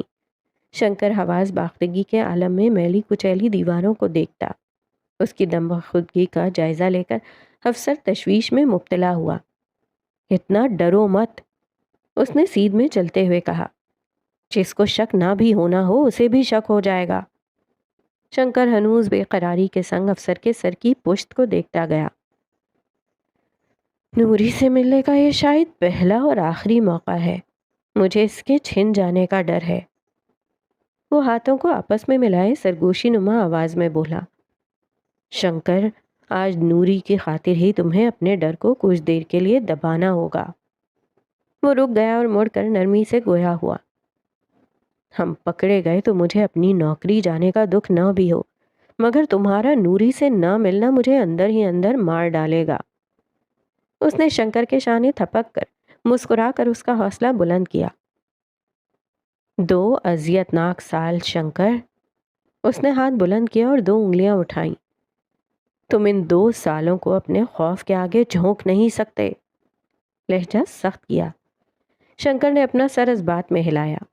افسر کو اپنائیت بھری مسکراہٹ کے سنگ دیکھا۔ وہ دونوں دوبارہ چلنے لگے۔ اس بار شنکر نے عامیانہ پن اختیار کیا۔ ہاتھوں کو ڈھیلا چھوڑ کر وہ اسی اکڑ کے ساتھ چلنے لگا جس اکڑ کے ساتھ دیگر سپاہیوں کو چلتے ہوئے دیکھا تھا۔ وہ دونوں تھانے کے صدر دروازے پر پہنچے۔ پہرے دار ان سے پوچھ گچھ کرنے کے لیے آدھم کا۔ اس پر شنکر کی حالت پتلی ہونے لگی۔ کہاں چلے؟ کون ہو تم؟ کہاں سے آ رہے ہو؟ ڈیوٹی ختم ہو گئی؟ اس کے سوالات کی ریل گاڑی چلی تو رکی ہی نہیں۔ شنکر سٹپٹا کر مدد طلب نظروں سے اپنے ساتھی کو دیکھتا رہ گیا۔ سفید آدمی نے پہرے دار کا سینہ تھپک کر بڑی خوش مزاجی سے کہا، اس کی طبیعت کچھ ناساز ہے، اسی لیے چیف نے مجھے اسے قریبی ہسپتال تک چھوڑنے کے لیے کہا ہے۔ پہرے دار کچھ حد تک مطمئن ضرور ہوا، مگر شنکر کو وہ عجیب طرح سے گھورتا گیا۔ شنکر اس کی نظروں کی تاب نہ لاتے ہوئے سر جھکا گیا۔ یہ پیشہ سنبھالنے والے اتنے نازک اندام نہیں ہوتے۔ وہ دروازہ کھولتے ہوئے فقرے کسنے لگا۔ ساتھی افسروں نے ان فقروں کو مذاق میں اڑایا، جبکہ شنکر نے کوئی رد عمل نہ دینے پر اکتفا کیا۔ لوہے کا دروازہ کھلتا چلا گیا۔ کشادہ سڑک کا منظر اس کی آنکھوں کے سامنے نمایاں ہوا۔ اس کا دل بے طرح مچلنے لگا۔ اس نے یہ سڑک 2 سالوں بعد دیکھی تھی، مگر سچ تو یہ تھا کہ اسے ان مناظر تک دوبارہ رسائی ملنے کی کوئی خوشی نہ تھی۔ دل میں محض ایک ہی راگ صفِ اول تھا، اور وہ راگ نورالعین مجاہد کا تھا۔ افسر کے سنگ سڑک پر پہلا قدم دھرتے ہی اسے لگا کہ اس کے جسم سے جان نکل جائے گی اور وہ اسی لمحے تارکول کی سڑک پر ڈھیر ہو جائے گا۔ وہ نوری کے چہرے کو تصور میں ابھارتے ہوئے اپنی توانائی پست ہونے سے روکتا گیا۔ جس طرح تھانہ ان کی پہنچ سے دور ہو رہا تھا، ان کے قدم تیزی اختیار کر لیتے۔ بالآخر دونوں ایک ناکے پر درخت تلے آرام کی غرض سے رک گئے۔ آسمان پر سفید لکیریں پھیل کر طلوع آفتاب کا اعلان کر رہی تھیں۔ شنکر نے ایک آس کے سنگ اس سفیدی کو دیکھا اور دل ہی دل میں اپنی اس خواہش کے تکمیل پا ہونے کی دعا مانگی۔ افسر نے شنکر کے کندھے پر ہاتھ رکھے اس کی جانب اپنائیت بھری مسکان اچھالی۔ میرا اور تمہارا ساتھ شاید یہیں تک تھا۔ شنکر جواباً مسکرایا، مگر اس کی مسکراہٹ میں نرمی اور انسیت کی جگہ ایک سرد اداسی تھی۔ تم ایسا مت کہو، میں اپنی نوری کو لے کر آخری مرتبہ امرتسر ضرور لوٹوں گا، پھر ہم ضرور ملیں گے۔ وہ مقابل کا کندھا تھپکتے ہوئے مشینی انداز میں گویا ہوا۔ شنکر، ریلوے اسٹیشن یہاں سے زیادہ دور نہیں ہوگا۔ لاہور کے لیے پہلی گاڑی ٹھیک 2 گھنٹے بعد نکلے گی۔ افسر نے اپنی جیب میں ہاتھ ڈال کر اشرفیوں سے بھری ایک پوٹلی نکالی۔ اس پر شنکر تیزی سے گردن نفی میں ہلاتے ہوئے بولا، نہیں، میں یہ قبول نہیں کر سکتا۔ تم میرے لیے پہلے ہی ضرورت سے بڑھ کر چکے ہو۔ افسر اس کے انکار پر جذباتی ہوتے ہوئے بولا، ہماری دوستی کی قسم، تمہیں یہ رقم لینی ہوگی۔ اس کے بعد شنکر کی گردن آپ رک گئی۔ افسر نے اس کی جیب میں رقم جبراً ٹھونس دی۔ کم از کم اس قید نے اسے ایک مخلص دوستی سے متعارف کرایا تھا۔ وہ کتھئی آنکھوں میں تشکر سمیٹے اس کے گلے سے لگا۔ میری دعا ہے کہ تمہیں تمہاری نورالعین مل جائے۔ شنکر کی پیٹھ مسلتے نرمی سے بولا۔ وہ دونوں جدا ہوئے۔ شنکر گزشتہ سی مسکراہٹ کے سنگ سر کو الوداعی خم دیتا مڑ گیا۔ وہ سڑک کنارے سیدھ میں چلتے چلتے نہ جانے کیا سوچ کر رکا۔ شنکر نے اپنا رخ پیچھے موڑا۔ چاند کی چاندنی میں اس کی نم آنکھیں جگمگائیں۔ افسر کا دل محسوس کر رہ گیا۔ اور ہاں، اگر میں نوری کے ساتھ نہ لوٹوں تو جان لینا، شنکر کو اس کی رانی نہیں ملی۔ وہ اس دنیا کو خیر بات کہہ کر بہت دور جا چکا ہے۔ وہ ایک سانس میں بولا، ہاتھوں کو مٹھی میں بھینچ کر بنا رکے چلتا گیا، حتیٰ کہ وہ اندھیروں میں کہیں گم ہو گیا۔ تو یہ تھا اختتام آج کی ایپیسوڈ کا، اور جیسا کہ آپ نے سنا کہ کہانی اپنے اختتام کی طرف بڑھ چکی ہے اور چیزیں وائنڈ اپ کی طرف جا رہی ہیں۔ گلاب فاطمہ اپنی غلطی کا اعتراف کر چکیں، بختیار کو گائیڈ کر دیا انہوں نے آگے کیا کرنا ہے، اور بختیار نے ایک فرما بردار بیٹے کی طرح، جیسے کہ وہ ہمیشہ سے تھے، اپنی ماں کی بات مانی، صورتحال کو انڈرسٹینڈ کیا، اور انہوں نے یاسمین اور جمال الدین کی شادی کروا دی۔ مصدق صاحب اکیلے رہ چکے ہیں، ان کی بیگم ان کو چھوڑ کر بیٹے کے ساتھ جا چکی ہیں، اور شیتل کا بھی انجام کلیئر ہو چکا ہے۔ ویسے شیتل کے ساتھ یہی ہونا چاہیے تھا، مجھے بڑی خوشی ہوئی شیتل کے انجام پہ۔ اور شنکر نے اسے بالآخر مار دیا جس ماں کے ہاتھوں وہ ہمیشہ سے بلیک میل ہوتا آیا تھا، اور بالآخر صحیح کیا شنکر نے، اور کیا کہہ سکتی ہوں میں۔ اور اب رہ گئی نور العین اور شنکر کی کہانی، تو کیا ہوگا؟ آپ کو کیا لگتا ہے نیکسٹ ایپیسوڈ میں، جو کہ لاسٹ ایپیسوڈ ہو سکتی ہے، اس میں کیا ہونے جا رہا ہے؟ چلیں ایک کام کرتے ہیں، آپ کامنٹ سیکشن میں کامنٹ کیجئے اور مجھے بتائیے کہ آپ کے خیال میں نوری اور شنکر کا وائنڈ اپ کیسے ہوگا؟ کیا نوری شنکر کے ساتھ ہنسی خوشی رہنے لگے گی، دونوں آرام سے سیٹ ہو جائیں گے، یا پھر نمبر 2 یہ بھی ہو سکتا ہے کہ نوری شنکر سے اتنی ناراض ہو کہ وہ اس سے ملنے سے ہی انکار کر دے، اور تیسرا اینڈ یہ بھی ہو سکتا ہے کہ شنکر جب نوری سے ملے تو نوری اسے جس کنڈیشن میں ملے وہ شیتل بن چکی ہو۔ تو بہرحال یہ میرے خیالات ہیں کہ ایسا کچھ ہو سکتا ہے۔ آپ بتائیے کامنٹ کر کے کہ آپ کے خیال میں کیا ہو سکتا ہے۔ چلیں پھر ملتے ہیں لاسٹ ایپیسوڈ میں۔ اللہ حافظ۔